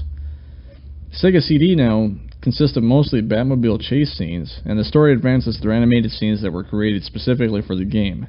Now these animated scenes, there's about 16 minutes worth of them, and they're actually considered a lost episode for the series, but if you watch them strung together, they kind of don't make sense, but considering it had all the original voice actors from the cartoon series, minus the Mad Hatter, you know, it's considered a lost episode, which I'm a huge fan of actually the animated series, so... Yeah, me too. One of the few animated series I really liked growing up as a kid. I don't actually have the SNES version of this game. I have the Genesis version, but you know, I didn't realize they were actually different games going into this, so I'm actually going to go back and pick up the SNES version. So I like these games. I like them a lot. I've actually played I played the SNES as a kid, but I guess I didn't realize that was a different version, but I really liked them. I thought they were fun. So what do you think of these games? Well, I never played the SNES one, but like the Genesis one, it was. I remember I had a lot of fun playing through it and all, and the boss battles too were fun too, but you know, as far as the fact of sharing lives and just running on continues way too fast, Yep. and not really any codes to help alleviate that or get around that, you know, it just kind of like a quick and brutal end to an otherwise fun experience, because I was having a lot of fun with the 2-player in this. Yeah, if you can kind of tone the difficulty down a little bit, it's just a great game. Either way, I thought they were fun. Yeah. And I mean, I think there's not many good Batman games out there now, I guess, to say. Like early on there was a couple. I mean, like the Batman trilogy essentially on the NES was good stuff, but I'd say this is pretty good there. So well, it seems like I didn't mention the averages yet, but like the Genesis version, it seems like it did already got a 7.3 average, but the SNES version especially must be a standout game because it got a 9.3 average. Yeah. Out of quite a bit of reviews, so there must be something great about that one. Yeah. I'm kind of going to spearhead this next one. It's actually a game from Europe called Asterix, and we're trying to cover only North American release games, like just in the U.S., but I thought I would mention this, and this is actually based off of like a French comic book, which there's actually like 33 miniseries or series that have run. It's had 8 animated films and 3 live-action films, so we might not know much about this game, but all I know is I'd say at least mention it for fans out there, because it's pretty big outside the United States and Japan, but just not here. So I don't have a lot of information. There's a lot of information out on Wikipedia if you guys want to look it up, but I just thought I would mention it because with that much of a following and internationally, I thought I'd throw it out there for you guys. But with that, we can just some of our European listeners can send us an email and fill us in. mailbag@ontapodcast.com. Exit plug. Yes. Next game, Dale. Yes. Batman Returns, based off the popular hit movie featuring Jim Carrey and Tommy Lee Jones. No, that was Batman Forever, Dale.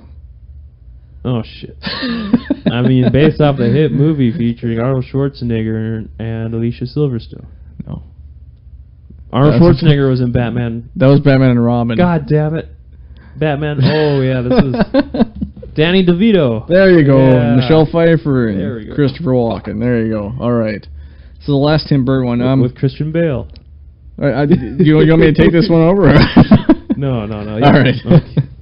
Let's get the basic info here. Batman Returns, also on the Sega CD, but brought out by Konami and Sega on the SNES and Genesis. There also a version on the Sega CD. So this is essentially the same game as the NES version with better graphics. I'm not going to really cover this one. We covered it last time, so essentially if you played any of them, you know what the story is going to be. It's based off the movie. The NES version's pretty decent, so I imagine this one's got to be good in itself. with better graphics. All right.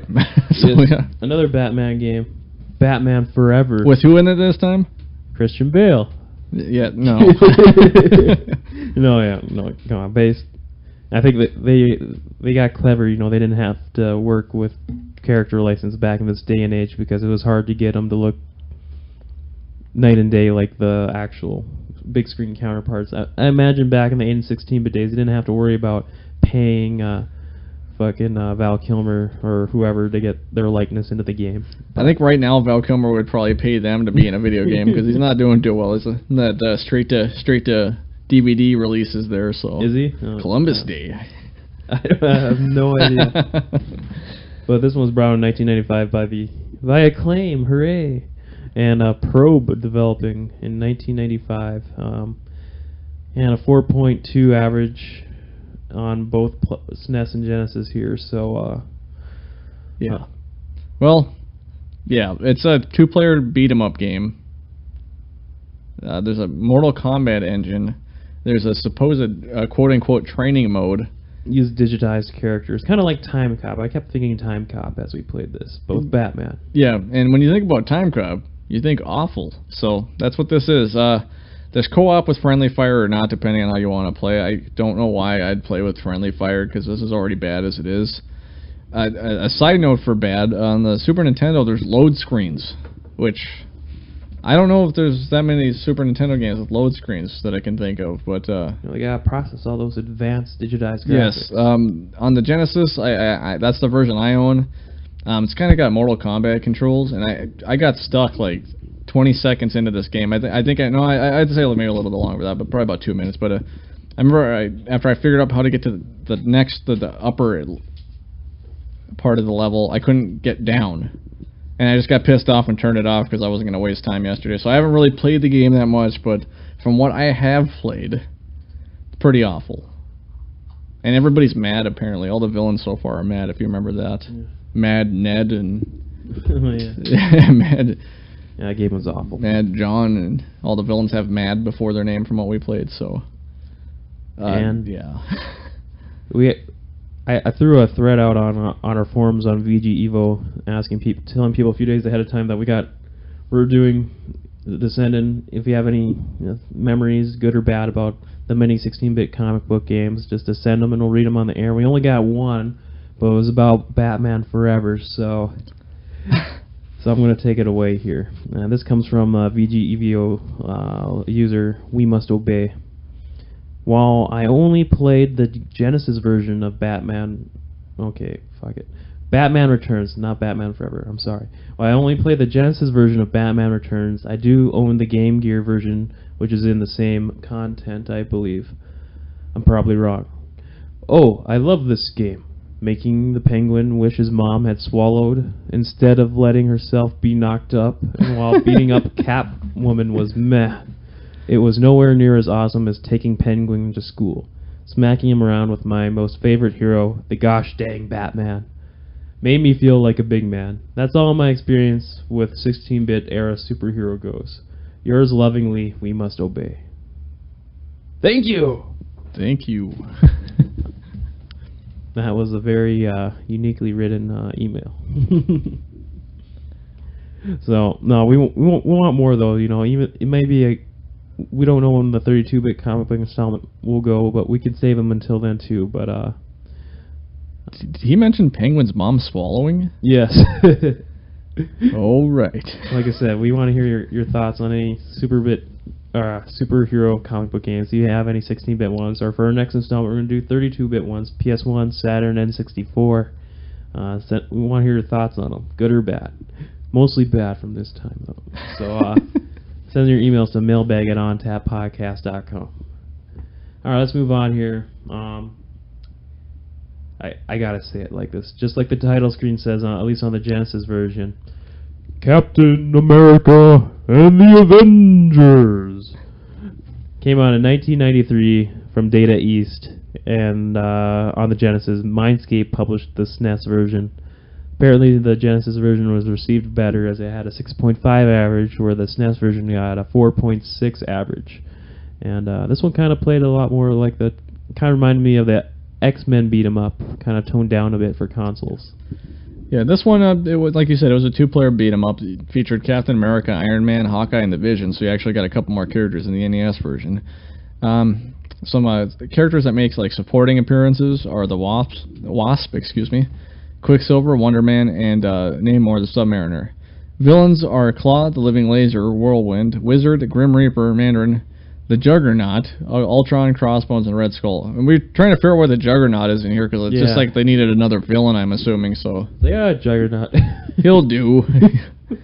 But you kind of said you mentioned this as the X-Men, and I actually remember playing this on a double cabinet. Yeah, this is a port of an arcade game, I forgot to say that, yeah. And I actually played that one a lot. And you remember here in our actual mall here in our arcade, we had a double screen X-Men that was 4 players. It was awesome. And I remember actually playing this. I remember playing it on a single and a double screen for this game as well. And I really like the arcade version. Graphically, it doesn't compare, obviously, to the arcade. I mean, you're never going to get that perfect one. You could now, but back then it's kind of hard to do. But it still holds up. The arcade version I like a lot more. Same with the Punisher, same with pretty much any of these, but still a good game. It's one of the better comic book games out there. Yeah, this one, it was fun. Parts of this game seemed a little rough around the edges. Maybe it was just part of the port that just didn't handle well, getting it ported to the Genesis, because that's the version we played on. I remember we tried beating this twice, but we always get stuck on the Red Skull. Yep.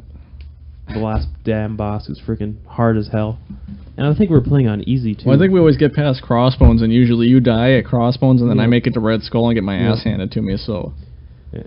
And I think the game doesn't give you that high amount of option to set your continues to.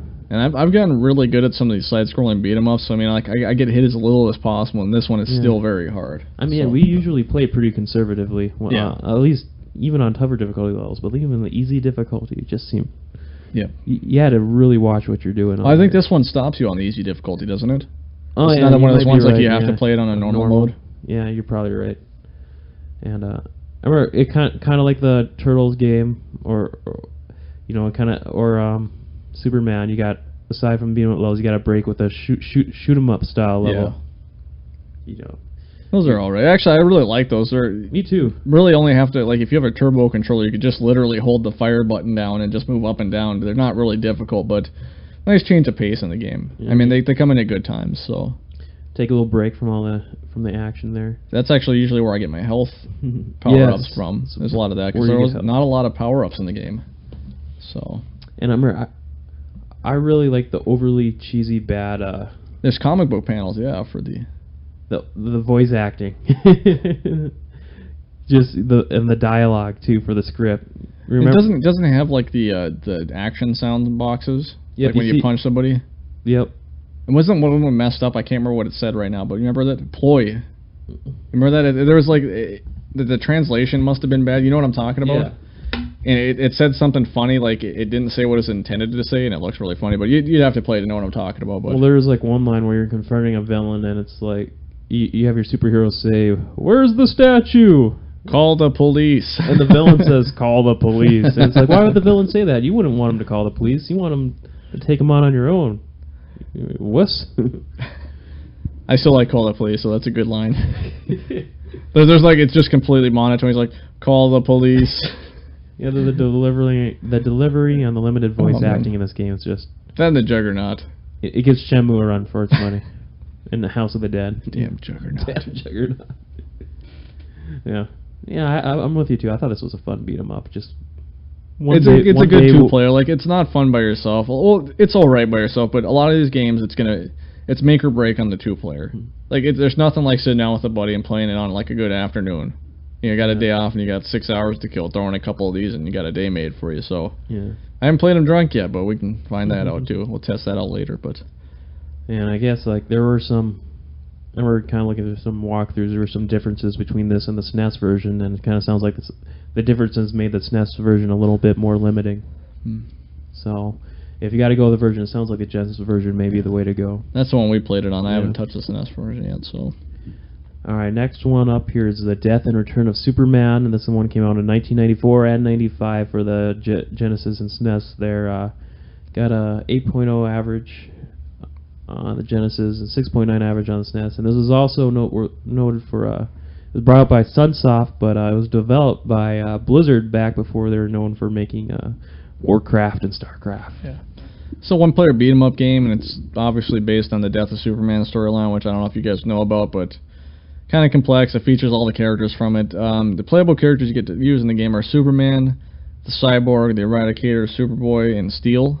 And then obviously Doomsday is in the game, which you fight him, which you defeat him both times, yet he still kills Superman. Well, unless you read the story, but... Well, it's like you get in a big boss battle, when you're about to beat him, you go to a cutscene. Yeah. It's kind of weird. Yeah, a lot of the bosses in the game are actually characters that you play as, like, people will fight each other, which I guess happened in the storyline. I read the first few issues of the storyline to where he actually loses to Doomsday, but, I don't know much past that, so I have to assume that the game is accurate to that, but I know a lot of the characters are recycled later on in the game. And one note of this, it's a decent play. Like, I didn't mind playing the game. I thought it was pretty fun. The graphics are good, sound, everything's fine. And one thing I'll note, and we kind of agreed on this when we were playing, is the flying combat. They kind of... I guess you have your ground side-scrolling combat, but you actually can fly up and fight enemies in the air, which is kind of a nice touch. It's difficult at times, but... At least it was trying something new at the time, so... Yeah. I thought it worked. Kind of, something different finally for... I know the Spider-Man games kind of had the web sling, but that was kind of limited. But it was really kind of useless, and in all honesty, the web slinging didn't really hit its pride until the N64. But I think it did better in, like, I'd say Spider-Man 2 is where it really found its stride. I mean, like... But before that was kind of like more of a gimmick, I guess. Yeah. So... Alright, so... And of course, since it's by Blizzard, it automatically means it's awesome. I'd say it's alright. Well, this one was one of the few ones, I think, even though it was a beat-em-up, it was a beat-em-up that actually focused on a story, had a bit more story progression, which is nice to see. A decent Superman game as well to add. Yes. Probably like one of the few strong Superman games until, well, wait a second, this is the only one. Yeah. No, I will say I like the 360 Superman game pretty good, but we'll get to that later. Well, we got the Man of Steel on the Xbox, which we haven't played yet either, so we'll get to that as well. So yes. All right, next one up here is the Incredible Hulk for SNES and Genesis. Here came out in '94 from Probe and U.S. Gold Publishing. Only found one review for this, and I got for Genesis, I got a 6, and then I had a 3.3 reader review average on the SNES. This was the only Hulk game on... I think it was one of the first Hulk games, right?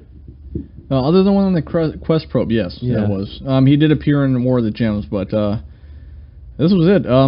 Basically, it's a one-player side-scroller. There's 5 levels in which you fight the Abomination, Rhino, Absorbing Man, Tyrannus, and the Leader. I think Abomination kind of serves as a sub-boss for each level.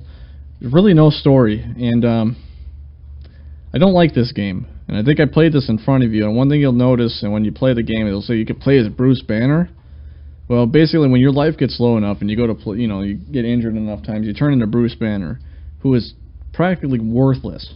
I mean, all he can do is jump, and he gets hit once, he's dead. So Banner sucks. Like, there's no point in him being in this game. I don't even know why they bothered with him. I guess they just wanted to throw him in there with his purple pants and whatnot, but I really don't like this game. The graphics aren't terrible. It's just really... Like, you remember seeing that, like how many hits it takes to kill somebody. It's just ridiculous. It was... Yeah, you're the Hulk, man. You kill everything in 1 or 2 hits. But you got some of his moves in the game. The graphics aren't horrible once again. Just gameplay killed this one. And there's no story at all, which...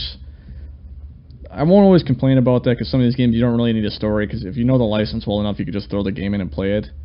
But you really don't have any motivation to move through this one, so all in all, you could probably avoid this one and not be a bad thing. Alright, next up we have Judge Dredd, based off the hit movie starring Frank Stallone. No, Sylvester Stallone. And Rob Schneider. Rob Schneider. Oh, Rob Schneider. Which was based off the comic book, European comic book. 2000 right? AD it was from, yep. And let's see here.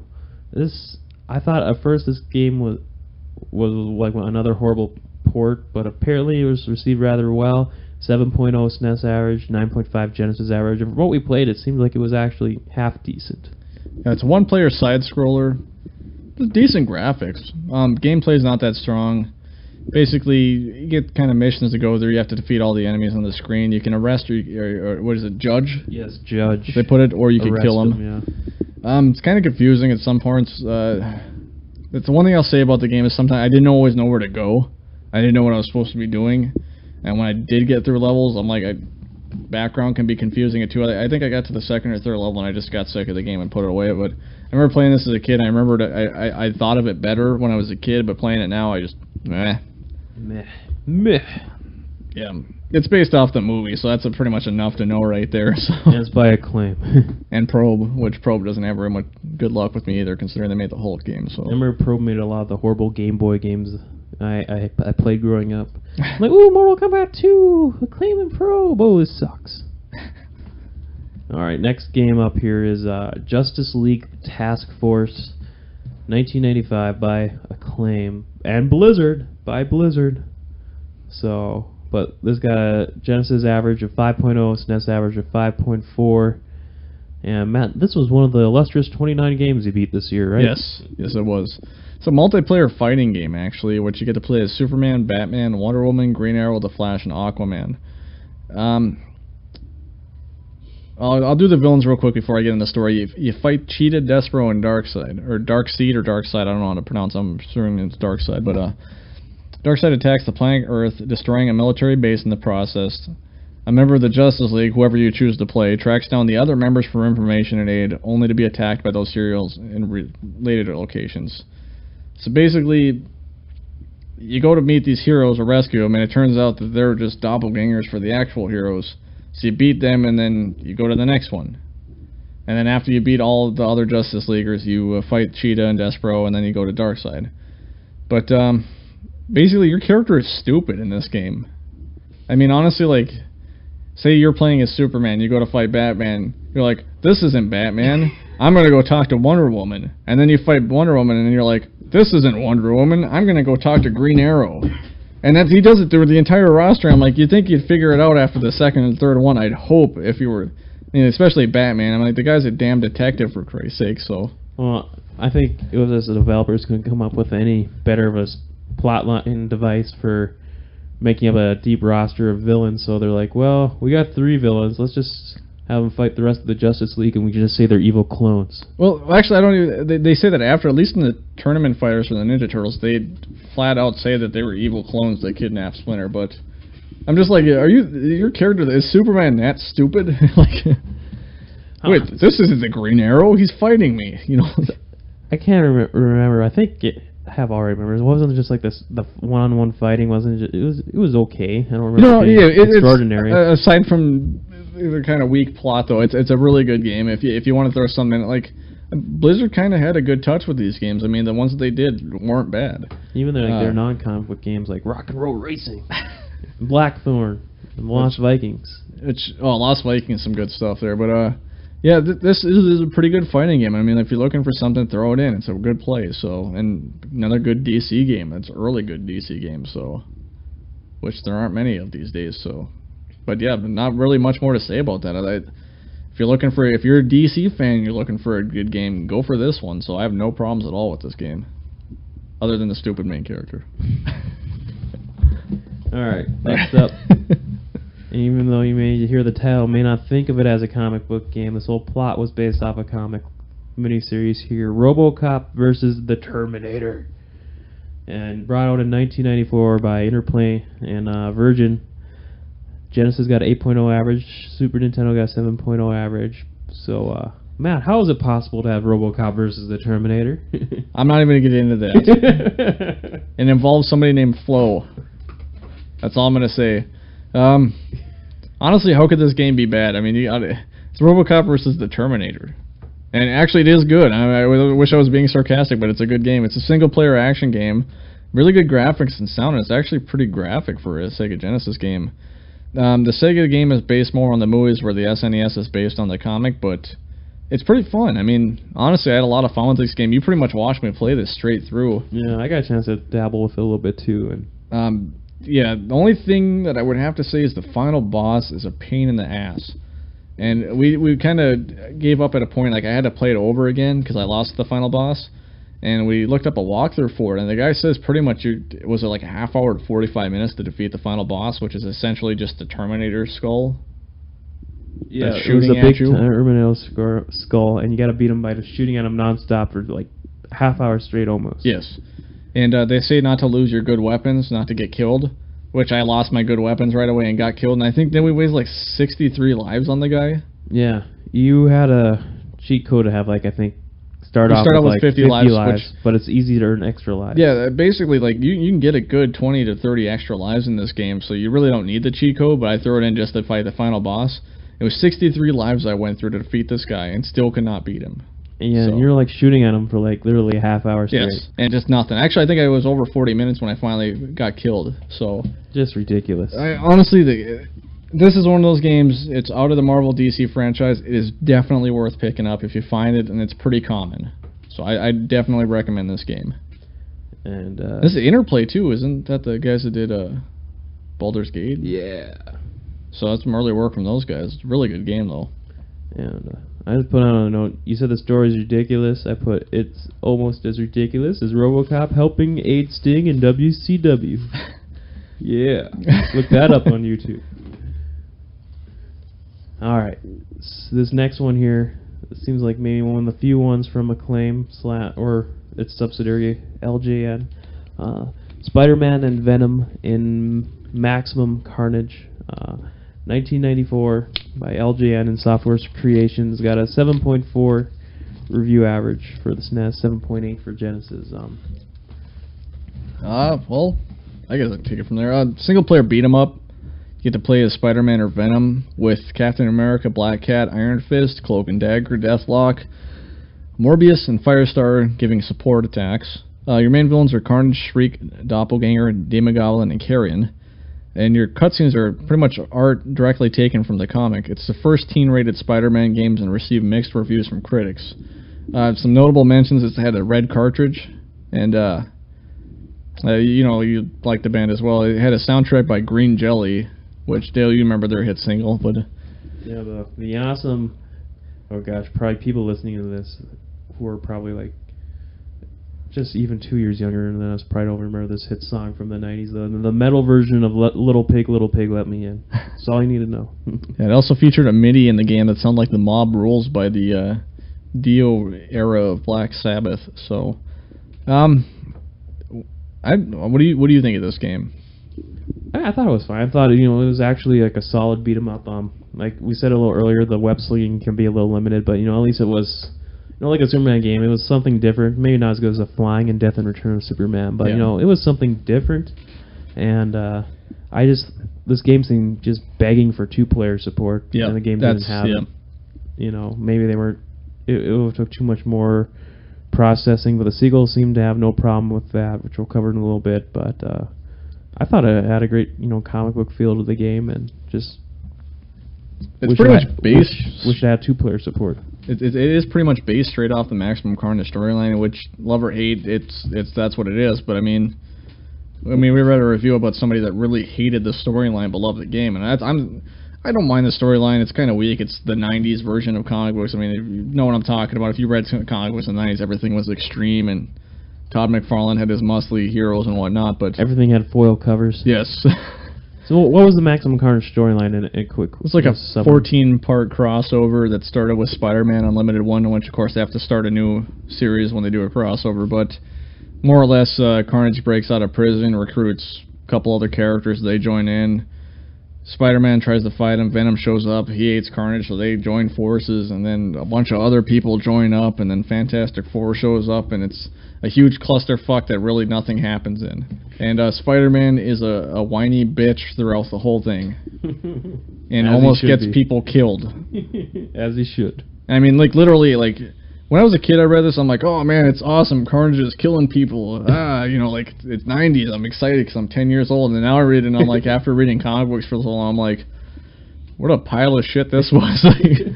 Like, if you really read it, Spider-Man really does not accomplish anything in this miniseries. I mean, like, the only thing he does is hurts people around him, so... I can't say give it a chance to read it, but it's good 90s fun, I guess. But, really all I got for that. I like the game. It's a fun game. Like, I really liked the red cartridge when I was a kid, too, because I'm like, oh, wow, it's red on the Genesis. Like, now I'm like, I don't even care, but...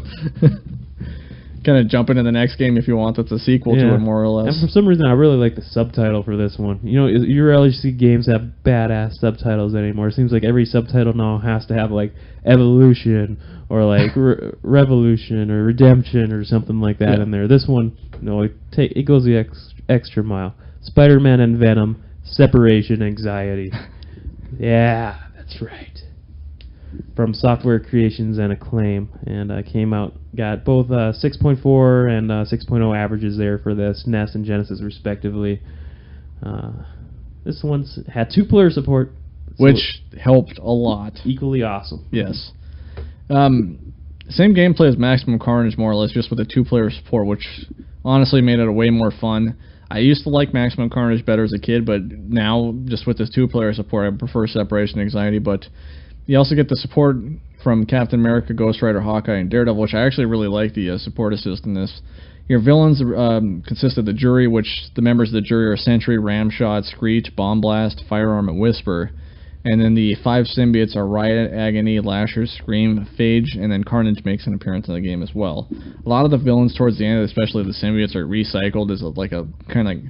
You know, like they have in the comic book games, they have the final gauntlet where you have to fight all the bosses over again in the last level, and this is kind of similar. I hate it when that happens. Side note on this thing is it may be called Separation Anxiety, but the game is actually based more off the Lethal Enforcers storyline from like the Venom Lethal Enforcer series. I mean, actually quite a bit of it, and if not all of it, is based off of that storyline. So for some reason they picked Separation Anxiety. Probably because there was a gun game at the time called Lethal Enforcers, and it won a... You don't want to have Spider-Man and Venom Lethal Enforcers because people would have thought it was a shooting game. I kind of understand that, but still, just for fans or people want to know, or just a side note there, that's what that is. So, but another fun game. I'd say if you had to pick between the two, Separation Anxiety. Yeah. I think I have that on the NES. It's kind of like a more cartoony look than the Maximum Carnage did, but I still like it. So. Alright, the next one's another Spidey team-up game, which unfortunately isn't as good. Spider-Man and the X-Men in Arcade's Revenge. And this came out in 92 originally on the SNES. For whatever reason, it took 2 years to port it onto the Genesis in 94, and by the same team of Software Creations and LG and or Acclaim, what have you. And I got a 6.2 average on the SNES.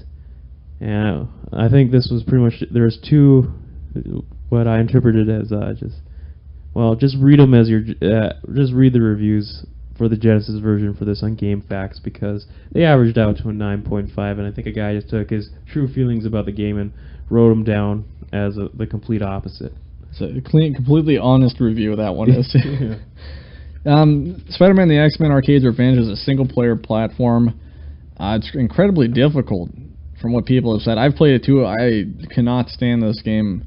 Apparently, though, it has an acclaimed soundtrack, though I don't get to play enough of it to know that. You play as Spider-Man, Storm, Wolverine, Gambit, or Cyclops, and your villains consist of Nastier, I'm assuming that's how that's pronounced, Shocker, Rhino, Carnage, Apocalypse, Juggernaut, Black Queen, Sentinel, Master Mode, and Arcade. And there's that Juggernaut again, because he's kind of in the game. But honestly, I don't know much about this game, because I've played it a couple times, and I just don't like it. It just... LJN. It's clumsy gameplay. The graphics are subpar. Well, for your X-Men, you had Wolverine, Cyclops, Storm, Gambit, and Yeah. like, I'm guessing that Honestly, there was 10 villains, so each character had 2 levels or something like that. oh yeah. I honestly only got past the Spider-Man part. I think that's the most I've ever played of it, just because I got sick of the game already. I mean, honestly, when you play all the other Spider-Man and Venom games, all the other X-Men games, and then you play this game, it's just a pile of crap in comparison. So I just probably avoid this game unless you're a collector, in all honesty. So Right. I don't have much to say about it, except I don't like this one too much. So Alright, now we got Teenage Mutant Ninja Turtles Tournament Fighters. And we already covered the NES version of this one, so, but... And the NES one came out later, but this one came out in '93 from Konami. 8.2 SNES average, 6.1 Genesis average. And, I think, I think we both like this one. I actually like both versions. I have both versions. I don't have the NES one yet, but obviously 2-player fighting game. Borrows really heavily from Street Fighter. I'm going to do kind of the Super Nintendo version and the Genesis separate here, so I'll start with the Super Nintendo. The cover of the game, which I like to mention this because it had 3 different covers for each version.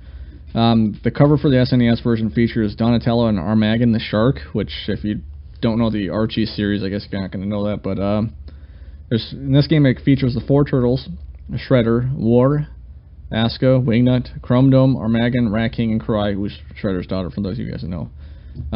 This is more of a story-based one. It's the tournament forms, some kind of championship battling tournament. Shredder joins, and then the Turtles find out and join to stop the Shredder and prove their strength, which was kind of a jerk move, because honestly, he didn't challenge him, he just joined it, and they're like, oh, Shredder's in it, we have to defeat him. So, that's it, all I got for that one, really. The Genesis version, the cover features Raphael fighting Triceraton, who was a favorite of mine. This features the 4 Turtles and a slightly smaller roster with April, Casey Jones, Ray Fillet, and Sisyphus, who... apparently, everyone else and I have the same problem of nobody knows who the hell Sisyphus is.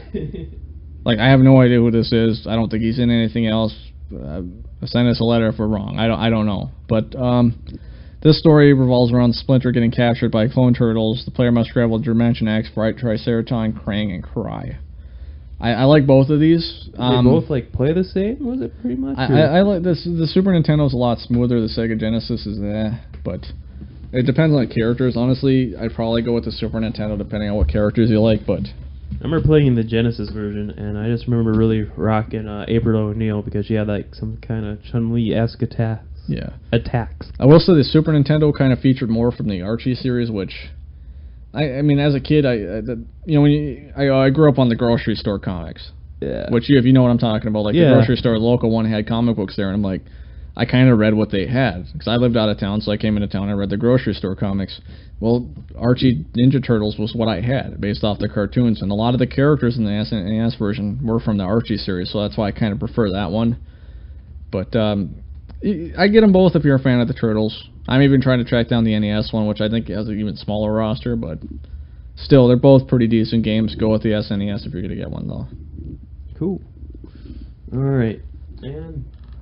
the next one up here is, if you remember the opening theme, we're going to be talking about The Tick, 1994 by Fox and Software Creations. So we got a 9.0 average on the Genesis, but a 4.0 average on the SNES. A little lopsided there for some reason, but... Something's up. And I don't know. I remember the Tick cartoon. I have no idea about the Tick comic. Yeah, Tick Comic's written by Ben Edlund, who actually I think he was a writer for the show. I can't remember exactly, don't quote me on that, but it's a one-player side-scroller. It's based more off of the comic with nods to the TV show, and like some characters don't appear in it. We got the model from the TV show, the character model. I don't know if that looks exactly the same as the comic it is from the book. TV show. It should be the same as the comic, but I think it is. Arthur makes an appearance doing attacks, but we couldn't really get him. Like, the support button really worked every once in a while. I never got it to work for me. I got it to work a couple times by accident. It said I still had a support available. But, I think what is this, Salami Samurai, instead of, like, the sidekicks in the cartoon and comic book don't appear. Yeah. You get, like, odd character choices. We played this game. It wasn't good, it wasn't bad, it was just average. Like, two-player would have made a lot better. I think this could have been a badass two-player game. Yeah. Because, like... There's ninjas. Yeah, the opening level is called something like Battle of Zillion Million Ninjas or something. The Night of a Zillion Million Ninjas. Yeah, that's what it was. Night of a Zillion Million Ninjas. And the name does not lie. There's a shitload of ninjas to kill. And by yourself, it just gets kind of boring. It would have been pretty cool if you had a buddy fighting alongside if you could, with like, you. say, play as Arthur as a second player, I mean, that'd have been fun, but... It made a lot of sense. Yeah. Not a lot to say about this game. I'm like, if you know the tick, if you know the humor, it follows along the lines of that. Yo, Spoon! Yes, which I also did, but I'm sorry. Only like I said, man, it could have been two-player. That would have helped out. A lot of these games, honestly, if most of these games would have been two players, it would have done so much better, but not a bad game, not a good game, but it's alright. So. Alright, this next one is Wildcats, 1995, from Playmates and Beam Software. Had a 5.5 review average. I'm unfamiliar. I forget who makes the Wildcats comic. Jim Lee does Wildcats. So that's just for like Image? Wildstorm. It was a spin-off. I think I think Wildstorm now is owned by DC, but I can't remember back then. I think it was its own. It was part of that split that happened from Marvel, where Top Cow, Image, Wildstorm, and then a couple other ones came out of it. But it also had a cartoon, which I think the game is more based off the cartoon, which is now available on DVD. But no, buy it. No, it's a one-player beat-em-up where you have to defeat the Daemonites and Hellspawn. You play as Spartan, Maul, or Warblade. Honestly, it's got good graphics, gameplay, and sound, and it's alright. I mean, it's not a bad game. It's a little difficult, but not a bad game all said and done. I like it. It's just a typical side-scroller. Another one of those things, could have used two players, but I'm not going to complain. Alright. So you really don't know too much about Wildcats? No. I think I remember hearing the name. If you want to look at it, it's kind of like Jim Lee's... kind of a rip-off of the X-Men, but a lot of mid-90s you had a lot of that. I mean, so it's not a bad game. I like some of the characters in it. It's got the 90s vibe to it, where you have the really big hulking guy. You have a guy that's kind of like Gambit. Grifter was a badass, so but you don't get to play him in the game. All right, well, it's time to move on to the final game of this episode, this installment. We're talking about Wolverine Adamantium Rage. Yes, Wolverine gets another one of his own titles, and this one came out in 1994 from Acclaim and Electrosource. It's at a 7.0 average for the SNES and a 5.3 Genesis average. And looks like it didn't do as good as the NES version either, huh, Matt? No. It's another one-player action game. Pretty much... it looked alright. Yeah. It's kind of... got a high difficulty, weak character. Like, your character is weak. Like, he can't take much damage. So high HP of enemies, it takes a lot of hits to take him down. And, like, basically from what I've read, the bosses are almost invincible. The gameplay is really similar to Metroid on both versions, and I can kind of see that. Like, there's certain moves where you can, like, roll into a ball and then attack. But there's really slow health regeneration. And from what villains I've seen, I didn't get very far in this game. I think we played this yesterday. Yeah. You get Lurker and Bloodscream are the villains, and we played this yesterday, and I just want to get some of your thoughts on this. The controls seem broken, dude. Within minutes, I was like, wow, that's real hard just to pull off your attacks, and just basic attacks like climbing the wall, or functions for like having Wolverine climb walls and jump to platforms. It just seemed... Things that should be simple are really complicated. Be this hard. Like, they're easy to pull off in like the Genesis X-Men games, but just Wolverine in his own title, no. It just seemed horribly off. Yeah. And like within just several minutes, I was like, all right, I can't take this anymore. I haven't gotten very far in the game just because I get just pissed off at the controls. It's so difficult to pull off moves. I mean, he's got a lot of moves to work with. It's just they're really hard to do. Like, there's gun turrets on the ceiling in some areas of the first area. And you have to jump up and punch them, but if you hit up twice, you do this roll maneuver, or you don't punch at all, or it doesn't respond, and occasionally you do punch. So, I mean, I have like probably 1 out of 5 tries where I actually do punch and actually hit the thing, so it's really frustrating, but unless you're a huge Wolverine fan, I can't recommend this game. You think it's going to be... This is the highlight of the Wolverine games? It'll be as good as the X2 one, or the one coming up based on the Origin first ever M-rated X-Men game? I have hopes for Origins. Not so much the movie, but the game maybe. But X2, I did play that. X2 Wolverine's Revenge are probably better than these two, the NES and this one. I will say that. So. All right, well, that's a wrap on the 16-bit comic book games. At least, just quick final thoughts. Did you think overall for this era, for the 16-bit, like, were there, besides obviously the graphics, as far as like gameplay-wise, were there any major improvements from the 8-bit era? Definitely. Yeah. Definitely. I mean, Spider-Man and the X-Men games. Well, I think honestly, look at the Spider-Man and X-Men games for the 8-bit. But there's horrible. Yeah, like it's kind of hard not to improve on that, but. Same with Wolverine. It's just Wolverine. If you're gonna start anywhere on comic book games, I'd say it'd be this generation. Yeah, for sure. And it actually goes as far as generations goes. The PS1 wasn't really too kind to them. I'd say if you're gonna go on comic book games, current gen PS2 era and this era are the ways to go. So we'll talk about the PS1 in the next episode. Yeah. Which was not too kind to some franchises. It looked like the 32-bit era, or the first real 3D era comic book game's gonna had a struggle making that leap to 3D gameplay, or really getting out of 2D gameplay. But there are some odd franchise choices coming up in the next installment, so to close things off, what would you say would be your favorite 16-bit comic book game? It's a tough choice, man.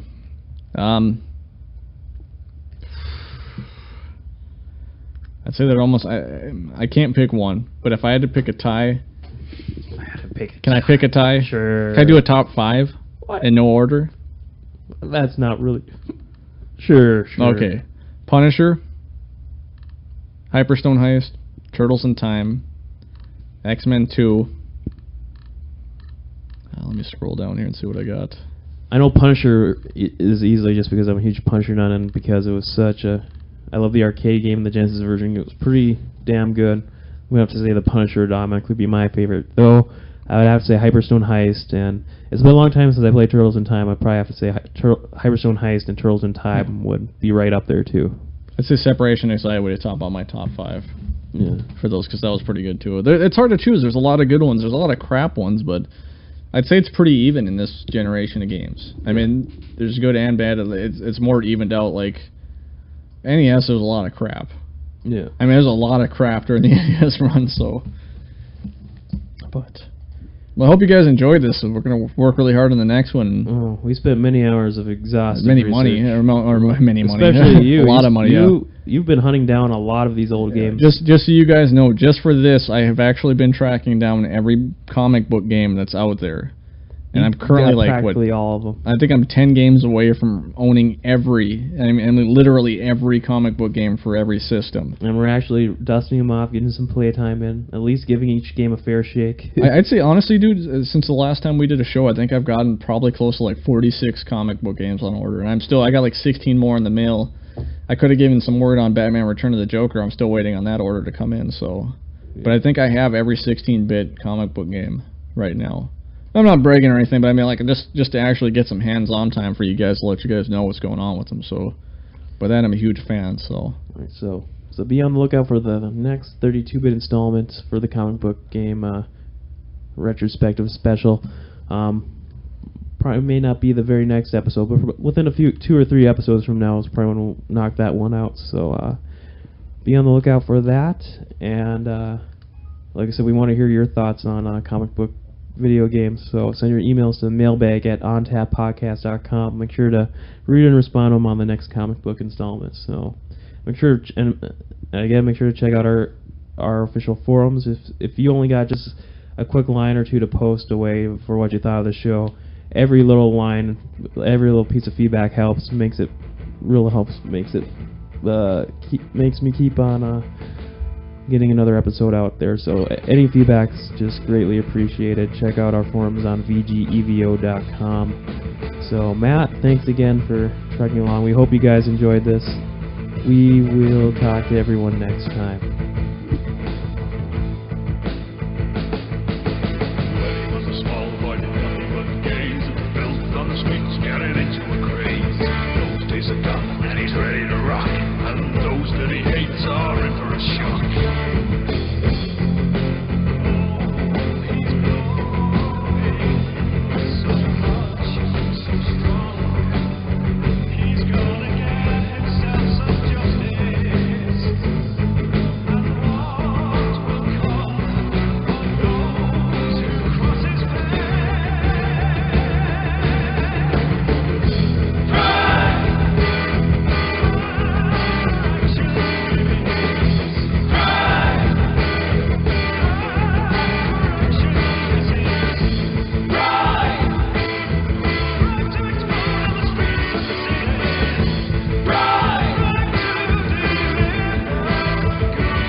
doing what he knows. Screaming into action, dealing up the pain. Thumping up those where it's hay.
days are gone and he's ready to rock, and those that he hates are in for a shock.